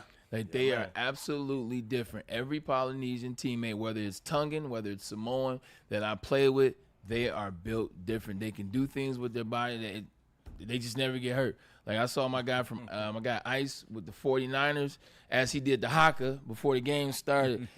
He would just do things in the game, and you're like, it's no way your ACL isn't blown out. Like, it's no way that you were allowed to do that, and you don't have a concussion, or your neck is still standing on your shoulders, if you will. It's just different, you know, and he falls right in line with that. The things you see him do in terms of his lateral movement, he could play left guard if he wanted to. Remember we talked about the left guard and the movement? He would be a damn good left guard. You talked about this, he'd be a good tight end. Like, Dan Campbell said that. He said, I truly believe if I had him at tight end, he would be a Hall of Fame tight end. And that's what catches these ends off guard, because they're not used to the athleticism. They're not used to a guy that's 6'5", 330 being able to move like that. When they put certain moves on you, they say, oh, I got him with the move, it's over. Damn, how did he get back to me? How did he recover? How is he in this space? How was he able to slide his feet in such a way so he still got a chip and Jared was able to escape? Man, I've had a bunch of teams. Yeah. Sione Poole, when I played for the New York Jets, like, just one of those guys, just ridiculous strength. And oh, by the way, he was 340 and he could run 4'8". Like, stuff is legendary. I remember covering Haloti Ngata when he was here. What? And Oregon, 2003, we were 2-0. Chris Perry's on the cover of Sports Illustrated. This is the best Michigan team that I was on. Like, my junior year was the best team I was on. We're excited. We're going out to play Oregon. Nobody care about Oregon. Nobody care about Kellen Clemens. Nobody cared about the Mike Biotti. Nobody cared about Autzen Stadium in the middle of nowhere in Oregon, and this state that's stuck in the 60s, if you will. When you drive up on campus as a snapshot, we could not move the ball. Chris Perry came into the game as the #1 rusher in the country. He actually was 4th in the Heisman. Let you know how good that year was. -6 yards. Wow. Chris Perry had against that game. You know who was the nose tackle in that game? Yeah, it was none other than Haloti Ngata. Like, he was just different. And Igor Olashansky, a Detroit Lion. But Haloti was different. Well, and a super nice guy when I covered him. But when I say this, understand, I'm talking about the body, the build. As dense a human being as I've ever seen. Like, you felt like you were going to run into a wall. Vidi Vea's a little like that, right? In Tampa. And another guy, another Samoan. So to your point with that, I do want to get to this, and I think it's great for Sewell. That's why the WWE uses him so much. They understand the value. They are related in WWE. Well, true that, but also, but it had to start somewhere with Chief. No, you still got to make it. High Chief Maivia. Older Vince saw that athleticism. Back in the 70s, he had never seen anything like Chief Maivia. He was like, oh, yeah, we need you in the WWE and everybody that's a part of your tribe, which Roman Wayans and who's still going. They never saw the athleticism like that. That's what makes Dan Campbell's comments, just to expand a little bit on what Shep was talking about. Dan Campbell saying that he would be that Penei Sewell will be a Hall of Fame tight end. He says he is a freakish athlete, just nimble, athletic, that he can do it all. Then he names these players. We got Amon-Ra, St. Brown, Jamison Williams, Jahmyr Gibbs. But Penei is very much part of that. He allows us to do so much schematically, man. And it's dope to hear Dan Campbell be able to talk that openly and honestly that elevating of a Penei Sewell, who we already know to be one of the most dominant offensive linemen. But because of athleticism that you've been able to expound on, Dan Campbell believes that he can be even that much more. It got people thinking maybe trick plays on him. I'll tell you, we don't give linemen enough credit for how athletic they are. Yeah. We view the athletes on the football field, and I get it, because we're in awe of your speed and your size. Right. We're in awe of running backs' ability to move, and we're in awe of how quickly linebackers and safeties and corners can break on the ball. and yet we seem to forget sometimes. Like Jerry Ball, when he played for the 93. Lions in the night, that dude he was a lot faster than you thought. Man. Yeah. Okay, there are guys who play offensive line and defensive line that'll outside of Braylon that'll beat us all in a race. Yeah, no, 100%. And won't have it'll be easy doing it. Yeah, they might beat me now too. No. It's because you never get an opportunity to see an extended play to where they can showcase their athleticism. Very rarely do you get a play like rest in peace, Larry Allen. Yeah. Where you see Larry Allen chase down on the backside and make the tackle before the guy gets into the end zone. Very rarely do you get a chance to see an offensive lineman in that space. Like Ermanni Dawson back in the day was Pittsburgh so Steelers. Good. Yeah, so good. Yeah. So you don't get a chance to see that. So you don't think anything of, he's a big 300-pound guy. He just blocks the quarterback. He doesn't move too far. Yeah. No. I told you about a different side of the ball, but Sean Rogers? Oh, I'm telling you, man. That's why when Bobby Ross was here and he was preaching, I got to find somebody who blocks out the sun. They get Aaron Gibson from Wisconsin, who was a mammoth of a human 400. being, okay? But he was one of those guys who couldn't run very well. And I think that oftentimes that label sticks with these guys. And I think that's a great point by you, suggesting that we're only watching them for a short period of time. As soon as Jahmyr Gibbs hits the hole, we're watching him take off. We're not watching Sewell pin down and take that D tackle or DN and pancake him because we're watching 26, now 0, go to the house. Yeah, and the times that they do, you see Panay literally moving grown men up the field. Oh, yeah. It's crazy. It's constant. Crazy. Yeah. It's constant with him. I'm glad you said men because men is the plural form of man. Like, you see Panay Sewell legitimately at least 10 plays a game. Where here's one block on this guy, here's a second block on this guy, here's a third chip on this guy. Yeah. How many? I've seen Panay do at least 10 plays a game where he's getting 3 people and allowing a play to have some depth. When you can get to that next level, when he takes one guy, moves him out of the way, knows when to disengage, then get to the next guy, locate that guy. Then move him the way he's supposed to. To me, it's one of the more amazing things I think the game of football provides us. We just don't pay attention to it nearly as much. I will say, go ahead. I was going to say because it has no fantasy point value. It has no DraftKings value. Excuse me, Caesar's value. Yeah. Nothing that he does is going to affect your bet, or nothing he does is going to affect. Well, it'll affect it, not directly though. You're not looking at him like, okay, how can Panay help this fantasy football situation? Only negatively. Yeah. They can let up sacks and all that stuff. Yeah. Only negative. And that's when you pay attention to it. So, damn it, Panay. Yeah. He's overrated. When we come back, though, I do want to talk about a guy who was big and strong and played interior but isn't feeling the love from Detroit. Ooh. We'll get to that when we come back. When I came back today, folks, but when I left, we had Buddy's Pizza here. And it was awesome. We were all happy. We were all full. All of us were really excited. In fact, I would say the entire office was excited. And it's all because Braylon pulled some strings and we got some Buddy's Pizza. Well, their barbecue brisket pizza, their barbecue chicken salad, their super summer sundae, it's all part of a wonderfully gift-wrapped package for you. All at your neighborhood Buddies and BuddiesPizza.com. And don't forget, it's not just pizza. Are you hungry right now? Could you use a smash stack burger? No question. That's what Buddies has in store for you. Square slices that are perfect, smash stack that are really good. The full flavor keeps you coming back. Only at Buddies Pizza and BuddiesPizza.com. Man, the Summer High School Pass is almost at an end. Today is the 28th. You got 3 days, ladies and gentlemen. If you're 14 and 19, you got 3 days to get to the gym where it's free. Free. 3 days, get into the gym. But for all you other individuals, Planet Fitness is the gym for you. I keep saying over 40 locations, not just Jack's, but that's Planet Fitness too.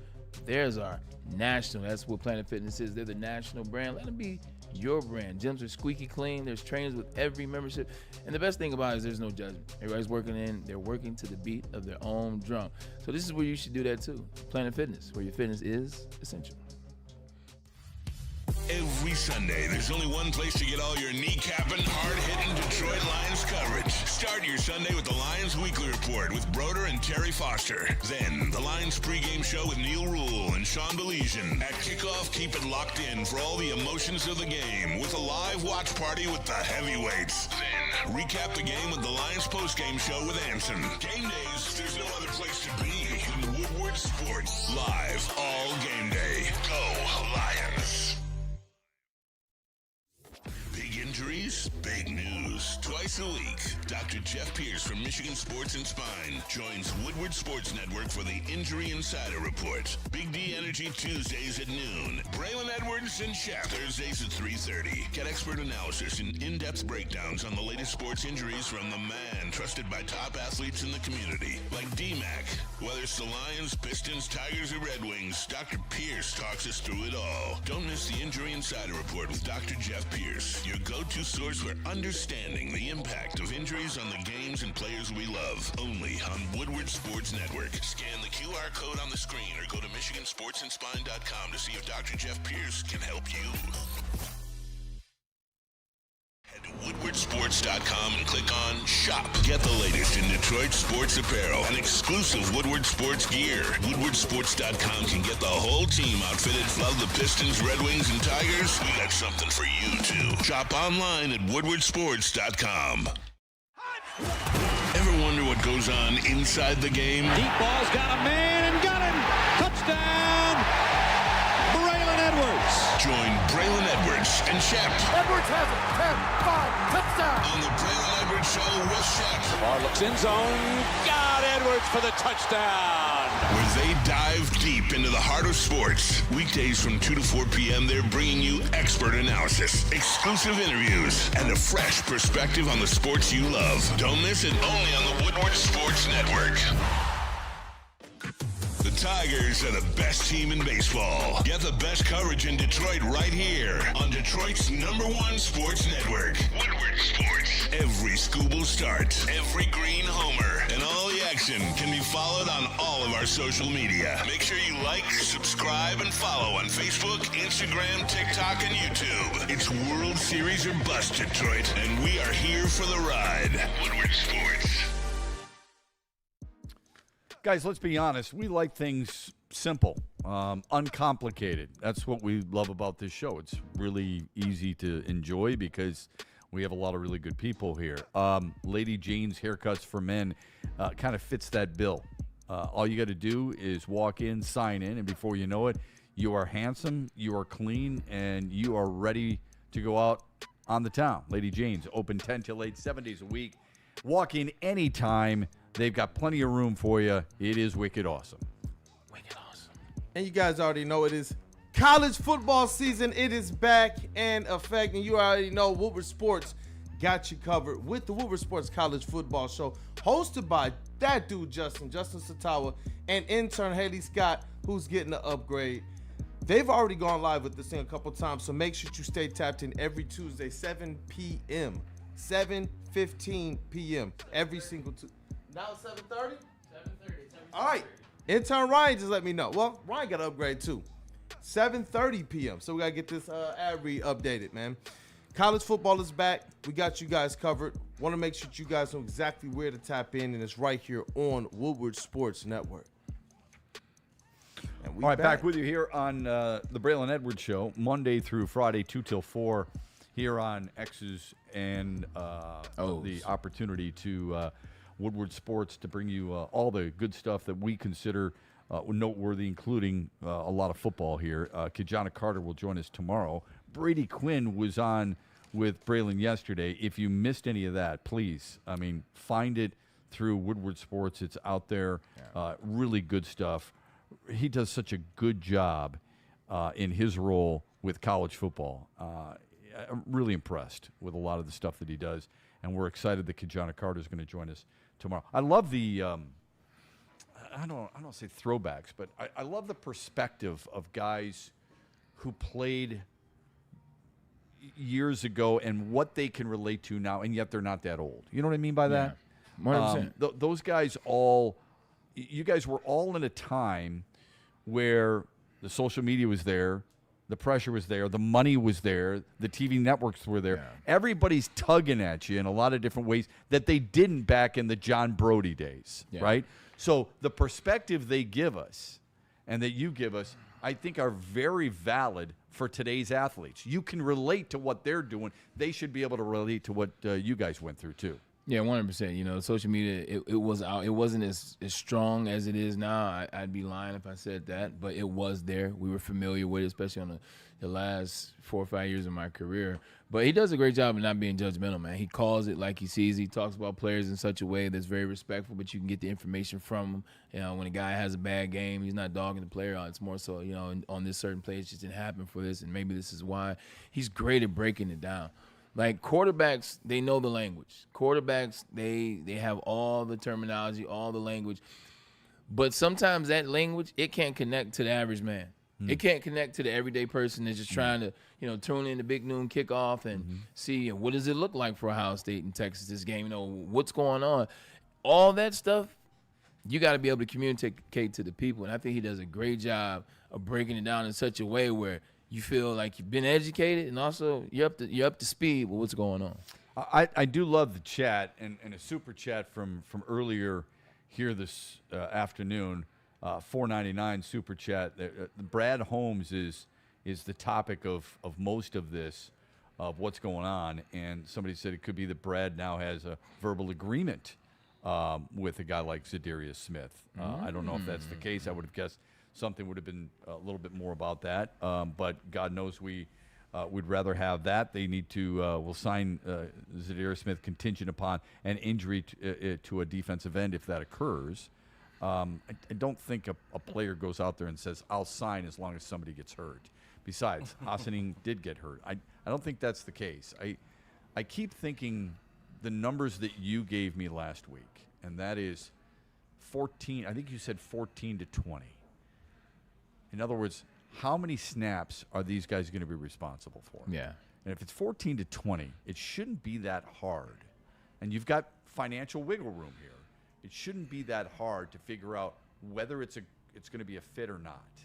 If they don't feel like Za'Darius Smith is worth the money he's asking for, I have no problem with the Lions moving on, none whatsoever. I just think at some point, knowing you have a roster spot open, you want to fill it with somebody, and at some point, that time is going to run out. The sands in the hourglass are going to run out because your first game is next week.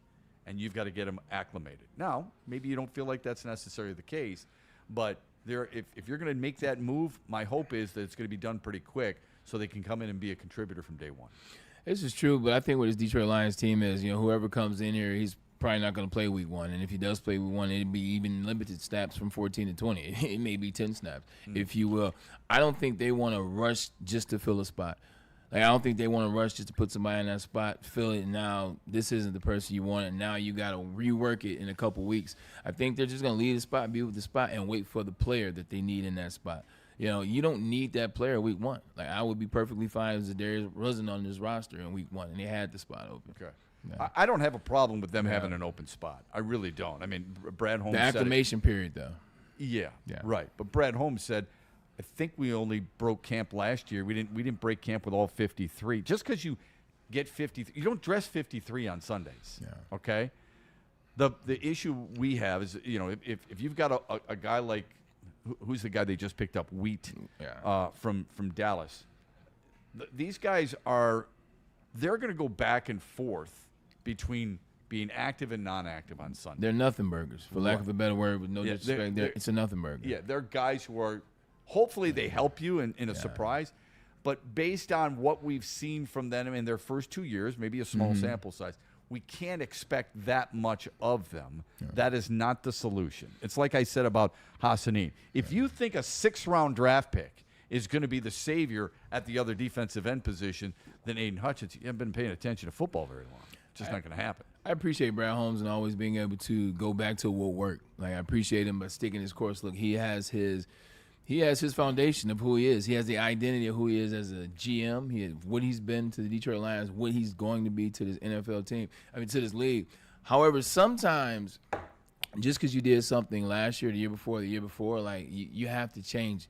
You have to tweak certain things. And you can't get caught up in doing because we did it last year. Because in my estimation, last year you didn't win the Super Bowl. Last year you didn't win a playoff game. The year before that, you didn't get to the Super Bowl. So you can keep talking about what you did last year or what we did.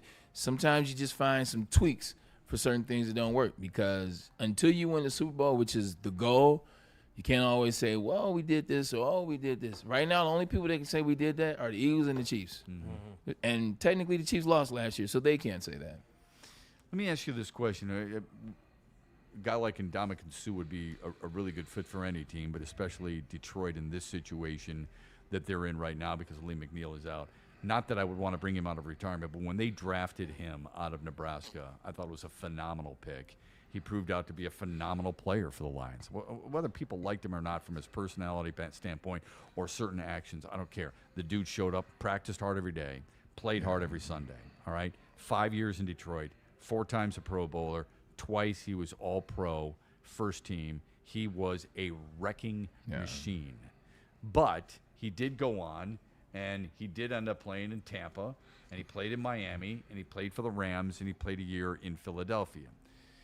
I don't know if people remember him more as a Lion than anything else since he won a Super Bowl elsewhere. However, I think because the Lions drafted him, because he had his best seasons in Detroit, people view him long-term as a Detroit Lion. This is what he had to say on the, I think it's her name Up and Adams show with Kay Adams. What's that? Up and Adams show with Kay Adams. Thank you. Yep. Yeah, Kay Adams, the Kay Adams podcast. She had him on, good guest. And some interesting comments made by Ndamukong Suh. Listen to this in case you missed it. Your bid for your Hall of Fame 2028. Have they talked to you about retiring as a Lion? There's been no discussion. So it's I don't know what the relationship is going to be like with that one in the future, but I know I've got a great relationship with the Philadelphia Eagles, which I've spent an amazing year there, as well as the Tampa Bay Bucks. So ultimately, I mean, there's a lot of teams that are out there that still love me. But I feel like you're close with Dan Campbell, right? You think the Lions don't love you? You'd have to ask them. I'll leave it at this. I don't necessarily feel the love. Well, is that something we can work on? I feel like that got worked on with another Hall of Famer. I don't know. I'm just thinking like you won your Defensive Rookie of the Year. You won 3 All-Pros in Detroit. If I would want you to retire there, what do you want? I haven't decided on anything of that nature. I mean, I think I'd be open to a discussion, but as you mentioned, I think you're speaking of Barry Sanders and probably even Calvin Johnson from that perspective. Yeah, she doesn't even know Barry Sanders. She's bringing up Calvin Johnson. But it was well done to lead him down that path. And thanks to the use of that, a good job by Kool-Aid, Kay Adams in the podcast.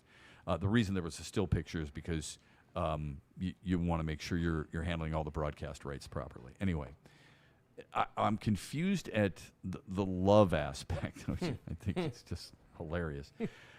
They just had him in camp, did they not? Yeah. He visited camp. The follow-up question I would have as a member of the Detroit media and a little bit of a smartass is, what does the love look like for you? What is it you're looking for? Do you think you should be in the Lions' Den, the Ring of Honor, right away? Should you have your number retired? Let's just be clear on this. When you go in the Hall of Fame, you're not going in as a Lion, a Buck, a Ram, or anything like that. That's not how it works in the Pro Football Hall of Fame. That's how it works in baseball. You know, they give you a cap, which is great. I can be ticked off a little bit that Sparky Anderson wore a Reds hat instead of a Tigers hat, but I don't want to digress. They don't do that with the Pro Football Hall of Fame, so it doesn't really matter. I'm sure people will read his bio and think, oh, he had his best years with the Lions. I'm confused at the love aspect. Where do you think he's alluding to there?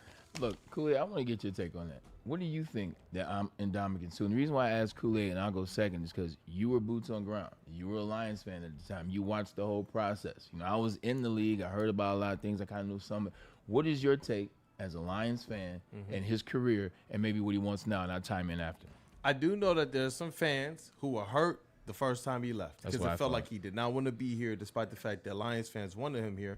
But as I got older, I come to find out that really there was a money situation, and he was a guy that was not going to get necessarily what he was owed. And so it changed things, or what he was due. It changed things slightly for me, but I know that during the time there was a lot of hurt fans. I was one of those hurt fans because we didn't have too many nice things. We had a few things. It was like players, like a collection. Well, they had of players. 12 wins. They had 12 wins with him, and they had a number 2 ranked defense. So they had some good players with him. But that's what I'm saying. That's what was so scary and so hurtful about him leaving. If he left, we, especially with how nasty that defense was, it was associated with the fact that the Detroit Lions were going to just go backwards. We finally got something. Yes, did we have years, little pockets here and there where we could celebrate? Yes. But this felt like, okay, we have a collection of some young players. We got somebody as nasty as Sue, and that defense for a few years was absolutely ridiculous. It was. There was 2 years in there where it was good, really good. It was high end. I think part of the problem was he wanted quarterback money. Yeah. Okay. Yeah.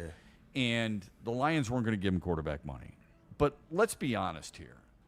He had his eye out the door the first day he was with Detroit. His sister was talking. I covered every single one of his games. I covered all practices on a regular basis. He never seemed happy. Never. And I don't know if you were going to make him happy. Yes, his sister handled the financial aspect and the marketing aspect and things of that nature.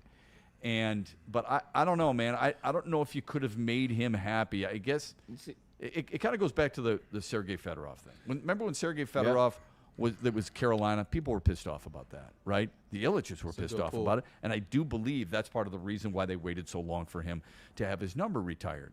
And Ndamukong Suh, maybe he didn't feel the love. How much did you feel loved by him? All right, I'm glad I let you two guys go first. Now I'm going to go as a player. Look, I got drafted to a crappy situation in Cleveland Browns, and Ndamukong Suh got drafted to a crappy situation in Detroit Lions. Legitimately, they had just gone 0-16, 2 years before they drafted Ndamukong Suh. You got a horrible organization in the front office in terms, at that time, I'm not talking about now, in terms of from the players' point of view. It's a crappy run organization. You can't get in touch with the owner. The doors are not open. It's a revolving door in terms of moving things around. And that's the situation you're in. I'll just speak from my own experience. When I was in Cleveland, I got drafted. I was not ready to go, but I didn't like it there. Mm-hmm. Once I got drafted and once I got around and once I was around for minicamp, then the veteran players come in. You start learning the ways around and you hear people talk. Everybody hated it in Cleveland. Like, the locker room did not like being there. So if I'm getting drafted, I'm 22 years old, and everybody on the team is like, man, the hell with this. I can't wait to get out of town. Mm-hmm. Why do I want to be there? Guys, during the season, I'm talking about, it's like October 1st. They're already booking tickets to Cancun. Mm-hmm. They're already talking about what they're doing in the offseason. That's crazy. This is the mental in Cleveland. So I got to deal with this 05 coming out of Michigan where I just played in the Rose Bowl against Texas. You know what I'm saying? I got to deal with this for a year. Now I got to deal with it again in 06. And then 07, we have a decent year, but now we're right back to it in 08. Like, that weighs on you. So it's not necessarily about him wanting to be out of here. He got drafted to a butt situation, and you're looking at where other guys in your class went and other players, and it just didn't feel like home. Ingram loved it here. Well, he also, in fairness, he helped turn around the organization for a short period of time. His complaint was financial. Right, and he thought, it's truthful. He thought he should have been paid more than Matthew Stafford, period. I mean, the quote is there. He said, Detroit, in my opinion, when I first came out, really gave me the short end of the stick. I should have been paid more than Matthew Stafford, period. Okay, that's his quote. Because there's still anger there. There's still resentment there. In the moment, it wasn't that you paid me more. They didn't even want to pay him. They were paying two people, and they paid them. They were not going to pay him. So it's not about necessarily getting Matt Stafford money. He was mad he didn't get any money. So now you have the conversation years later when it's still resentment there. Now it's, I didn't get Matt Stafford money. He's mad he didn't get any money. They paid 81 and they paid 9. And they didn't want to pay him. And then they started adding things into the equation. Oh, well, you're stepping on people. Well, you have a reputation. And now they're throwing all those things. I didn't want to come here in the first place, but what did I do? Back to back to back back-to-back All-Pro seasons. And I gave you everything I had, and you still didn't want me. So I understand why there's some resentment there from Indomitian in that regard. Let me clarify so I don't lead you down the wrong path. Yeah. I believe it was the payment as a rookie. Okay. And whether we like it or not, and whether you believe it or not, quarterbacks are going to get paid more than DTs. Right. They're going to get paid more than left guards. They're going to get paid more than centers. I'm not saying it's always right. Yeah. I'm just telling you that is the deal. And you Not know in the that draft, going though. in. But not in the draft, though. Like, a rookie contract is different from re-signing. When you get a rookie contract, you go number 1 overall. You're number 1 overall. It doesn't matter what position you make. You set the market as the number 1 overall pick. Matt Stafford was the number 1 overall pick in, 08? 09, whenever it is, and Dominican gets drafted in 2010. The money changes. Dominican Sue was second overall, but the money goes up. But that's what I'm saying. I'm saying it's not a positional thing when you're talking rookie contracts, your first contract. It's where'd you go? What year did you get drafted in? Let's figure it out from there. Because in my draft class, I came on 2020, I'm lying, 2005. I'm third receiver overall. Third pick overall. The year before that, Larry Fitzgerald was the 3rd pick overall. I was like, I want more bread than him. Yeah. I said, because it's a different year. Yeah. And money goes up. Inflation goes up. So didn't the rookie scale contracts change as well? They changed after our class because our era was like we got paid. Our era got paid. But then also what they did was it's longer contracts. So now you have to have guys for 7 years. Now you have to have guys for 6. So what does that do in this new NFL? So you can't get rid of guys that fast. Right. Now, which I think is great. I agree too. Now it's we'll front load you in the first 3 years, and we have the option to move you year 4, year 5. They didn't have that option back then. I would have actually preferred that. The hard thing, and again, you're right. I mean, because it fluctuates. The hard thing to try and convince Lions fans or any fan, when he was drafted for you in 2010. For you to say he didn't get paid and he made over $64 million with the Lions is hard for people to accept. Yeah. When you're making $13 million a year, and that's what his salary was, and he made over $64 million, that's hard for people to accept and say, oh, he wasn't getting paid. They didn't want to pay him. They sure as hell did want to pay him, and they paid him. Yeah. Okay? Now, was he deserving of more?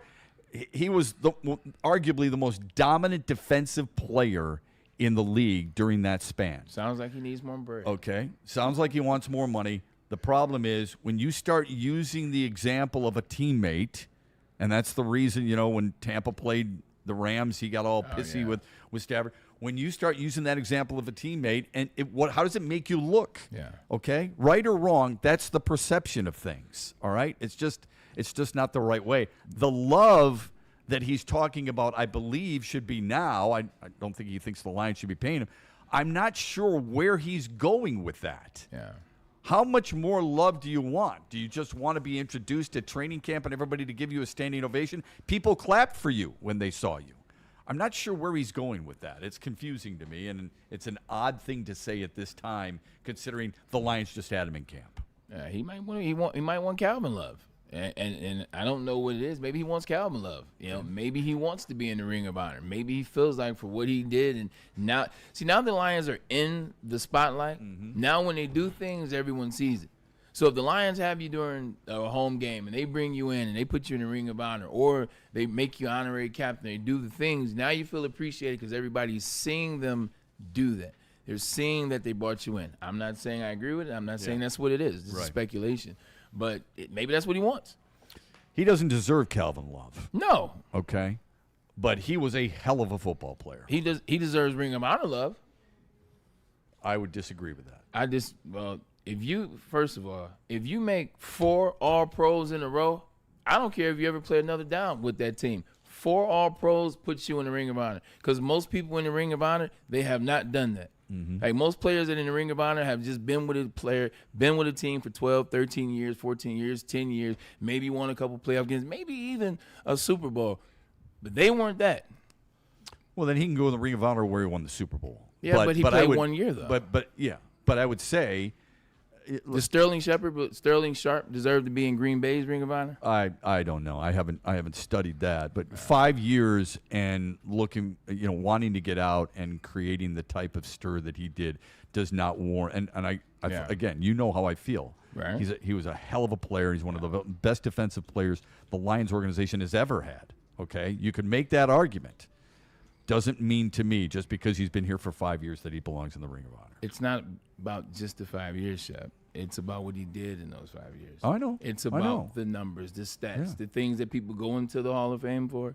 I said those things. Yeah, that's what I said to you. I said he's arguably one of the best defensive players that the team has ever had. Yeah. It doesn't necessarily mean that that's it, though. That's all I'm saying. I mean, look, we could use different examples for different teams. Lou Whitaker's the second greatest second baseman the Tigers ever had. Look at how long it took them to acknowledge him. Okay? And Tigers don't get it right all the time. No, they don't. Yeah. Right. And some teams probably get it wrong by lifting jerseys to rafters of guys that probably don't deserve that either. It's political. Yeah, when we come back, Dr. Pierce is going to join us. We're going to talk a little bit about some injuries, how they can get over them, but first, how you can pick up some really good merch. You guys already know what the deal is. Are you tired of wearing that same old Detroit sports merch? It's a new era in sports wearables. So all you guys got to do is check out Woodward Sports latest gear at woodwardsports.com. woodwardsports.com. One more time, woodwardsports.com. And make sure that you click shop. All right, we got hoodies, tees, and hats that are guaranteed to turn heads. Get the latest designs today at woodwardsports.com and click shop. Ever wonder what goes on inside the game? Deep ball's got a man and got him. Touchdown, Braylon Edwards. Join Braylon Edwards and Shep. Edwards has it. 10-5, touchdown. On the Braylon Edwards Show with Shep. Lamar looks in zone. Got Edwards for the touchdown. Where they dive deep into the heart of sports. Weekdays from 2 to 4 p.m., they're bringing you expert analysis, exclusive interviews, and a fresh perspective on the sports you love. Don't miss it, only on the Woodward Sports Network. Walk into any Lady Jane's Haircuts for Men today. Open 7 days a week. Sit back, relax, and enjoy precision haircut, scalp massage, hot leather neck shave, and hot towel treatment from one of our talented stylists. Step up your game this season and take advantage of our $20 haircut special. Scan the QR code and get your coupon today. Lady Jane's Haircuts for Men, the ultimate haircut experience. Open 7 days a week. Walk-ins always welcome. Lady Jane's Haircuts for Men, it's wicked awesome. How do people feel about getting a Planet Fitness membership for $15 a month? How do they like working out in a clean and spacious gym that's filled with equipment for every workout? And how about free fitness training in the judgment-free zone that leaves them feeling energized all day long? Join Planet Fitness today with the free PF app, online or in club, and start getting that big fitness energy for $15 a month. You know how some things are so good they should be world famous, but they're not? Our house-made vinaigrette is one of those things. And the antipasto salad, we drizzle it over. Same with our hand-battered chicken tenders. Original recipe soups and pasta sauces. It's almost as if our original world-famous Detroit-style pizza is mocking them. And that's not very nice.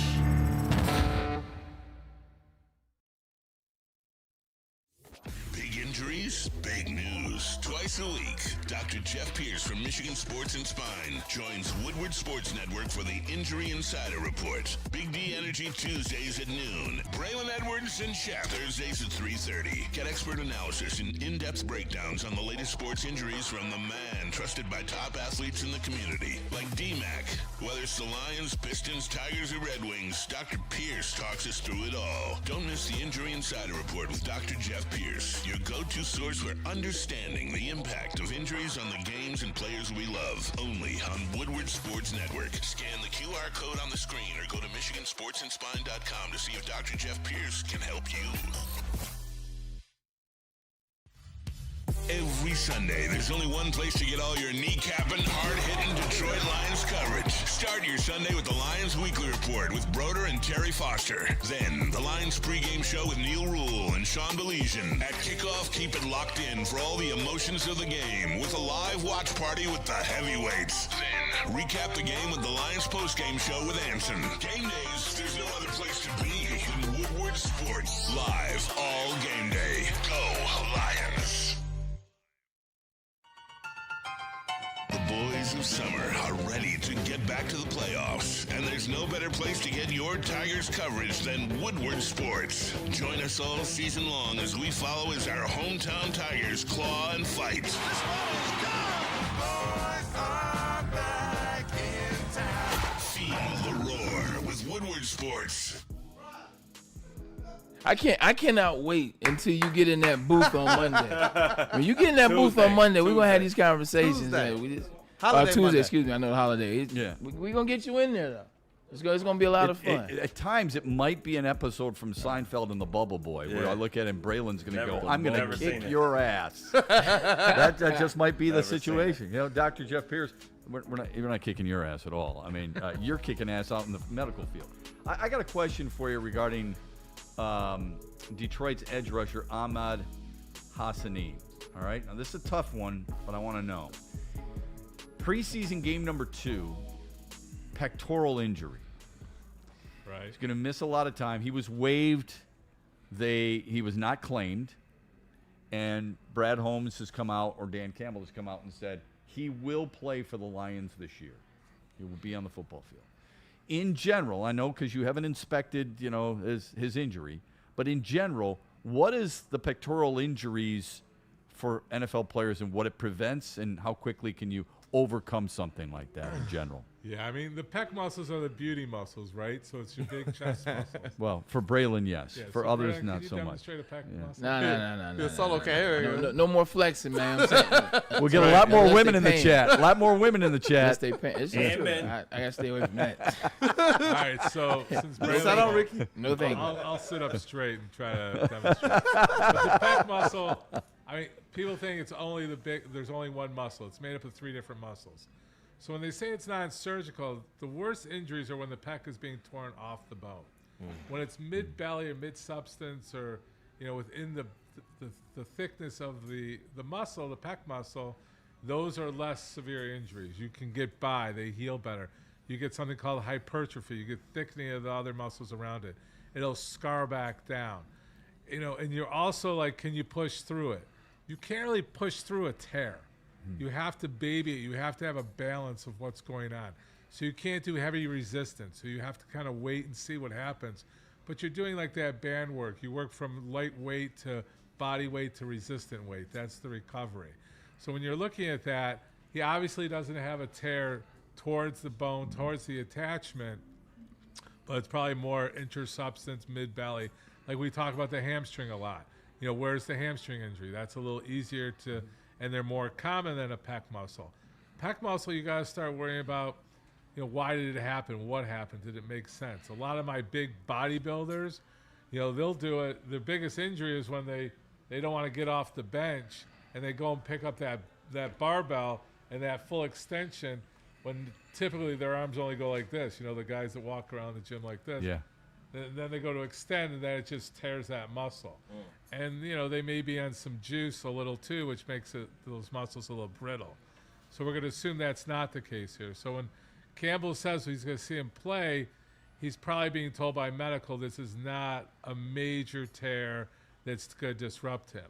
So it's more about the skill set. But a lot of times when you're pushing off and you're grabbing, that muscle is very important. Like it's just, your chest press.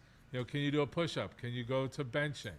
Those are the levels that you start seeing where they're going to recover.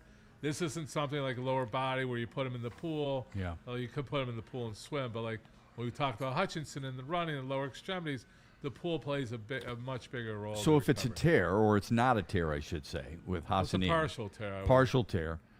Generally, how long does something like that take to recover? I know it depends on the patient, and it depends on the size of the tear, but in general. We saw that a couple years ago from the Detroit Lions. I believe the safety, what's his name? C.J. Gardner-Johnson. He tore his pec and it was opening week and then came back for the playoffs. He had a deeper one, I think. Right, and you had, what's his face? Ragnow had a partial tear, too. He's different. He's a mutant. Yeah. He's a mutant. He's a little different. Yeah. No, typically we talk about the first 5 days, goes to the first 2 weeks with mild stuff. Then we go to 6 weeks. Then we go to 3 months. Then with a complete tear, we go to 6 months. Oh, okay. But 6 months means you're back healed, but that doesn't mean you're back, that you're still functional, right? So you can recover and return from stuff like that. Okay. So, like with this one, that was greater than 6 months, so he had a full recovery. And then it also gets to decisions, how bad do we need him, right? Can we duct tape him? Can we do kinesio tape? Can we do things to embrace and get him playing? So you start looking at controlled environments, uncontrolled environments, and his resistance. You know, how well can he grab on that side? Can he bench evenly his 300 pounds? So there's a lot that goes into it as we progress. So I'm thinking it's a mild tear within the larger part of the muscle. We should get some scarring and hypertrophy, thickening of the muscle around it to make him stronger. But it's going to be what you know, you're a side to side, so you know what the left side is or the right side. And the trainers are good. They're not going to let him go prematurely. But again, like some of our players last year, we were doing well. We were winning. So we let them, okay, we got another week. We don't need to force them back prematurely. A little more patient. We're thinking about the playoffs. We have their skill set. You got a mind. You know, what's their mind like? What's their football intelligence? All those things play a role on if we need to rush them back. Doc, quick question. I know we're up against it. 2 minutes left in the show. Sorry about that. Yesterday I wore a dope jersey. It was a Shohei Ohtani jersey. You know what I'm saying? I caught a lot of flack until I explained why I was wearing it. But not the jersey itself, talking about the man. Yesterday you noticed something, and I think it's something we all noticed as well. Talk about what you saw last night and why it bothers you. It's not bothered, but when I wake up and ESPN's just touting him that he got his first win, he's doing great, he threw more curveballs than ever, you know, he's worried about that elbow. That's what put him into just being a DH. You know, he was just DH. He's not pitching as much. But to throw him back in without sport-specific training and muscle tightness, you know, it's nice because he's resting. But the other side of the coin is he's not preparing. You know, what is his prep? Is he pitching like a normal pitcher? Is he doing the warm-ups? Or is he just saying, I just have the pure talent, I'm going to throw curveballs? What happens is on those ligaments, which we don't really get to see, you can see the big pec muscles, but you can't see those small little ligaments and the muscle attachments to that elbow. Those elbows, if you start straining it greatly, he's going to feel it. So when you're a pitcher in the rotation, you're training. How much was he truly training to be able to pitch his, 6 innings yesterday? Yeah, 5, yeah. Yeah. With 9 punch-outs. Yeah. But how many? They said he had his most curveballs in, I think, forever. Wow. Yeah. So what I'm saying is, and the message just to our young players, you got to be careful. You have to be sports-specific training. Was he sports-specific training to do a prevention? Or is it just, we need a win, he wants to do it, he mentally wants to do things. I don't know what's going on in that locker room. Yeah, put me in the rotation. It's not like he's pitching every 4 to 5 days. Mm-hmm. So that sports-specific, that movement, and he's trying to throw his curveball because he feels good because he's rested, but is he doing damage on the other side? So that's the only warning I would say, and being proactive, making sure he cooled down and warmed up properly, and make sure if he is going to continue to pitch, we do have the training that he was doing before. 87 pitches for Ohtani last night. Got, as Doc mentioned, his first win. 53 of those for strikes. Gave up a couple of hits, and 1 earned run in the Dodgers win over the Reds. Doc, it's always great to see you. Thank you. All the best to you and your family. All the best to you folks, and thanks for joining us here in the chat. Hope you can join us again tomorrow here on the Mailbag tomorrow. Braylon Edwards Show on Woodward Sports. We'll be with you at 2 o'clock tomorrow. Have a great rest of your Thursday, everybody. Ever wonder what goes on inside the game? Deep ball's got a man and got him. Touchdown, Braylon Edwards. Join Braylon Edwards and Shep. Edwards has it. 10-5, touchdown. On the Braylon Edwards Show with Shep. The ball looks in zone. Got Edwards for the touchdown. where they dive deep into the heart of sports. Weekdays from 2 to 4 p.m., they're bringing you expert analysis, exclusive interviews, and a fresh perspective on the sports you love. Don't miss it, only on the Woodward Sports Network.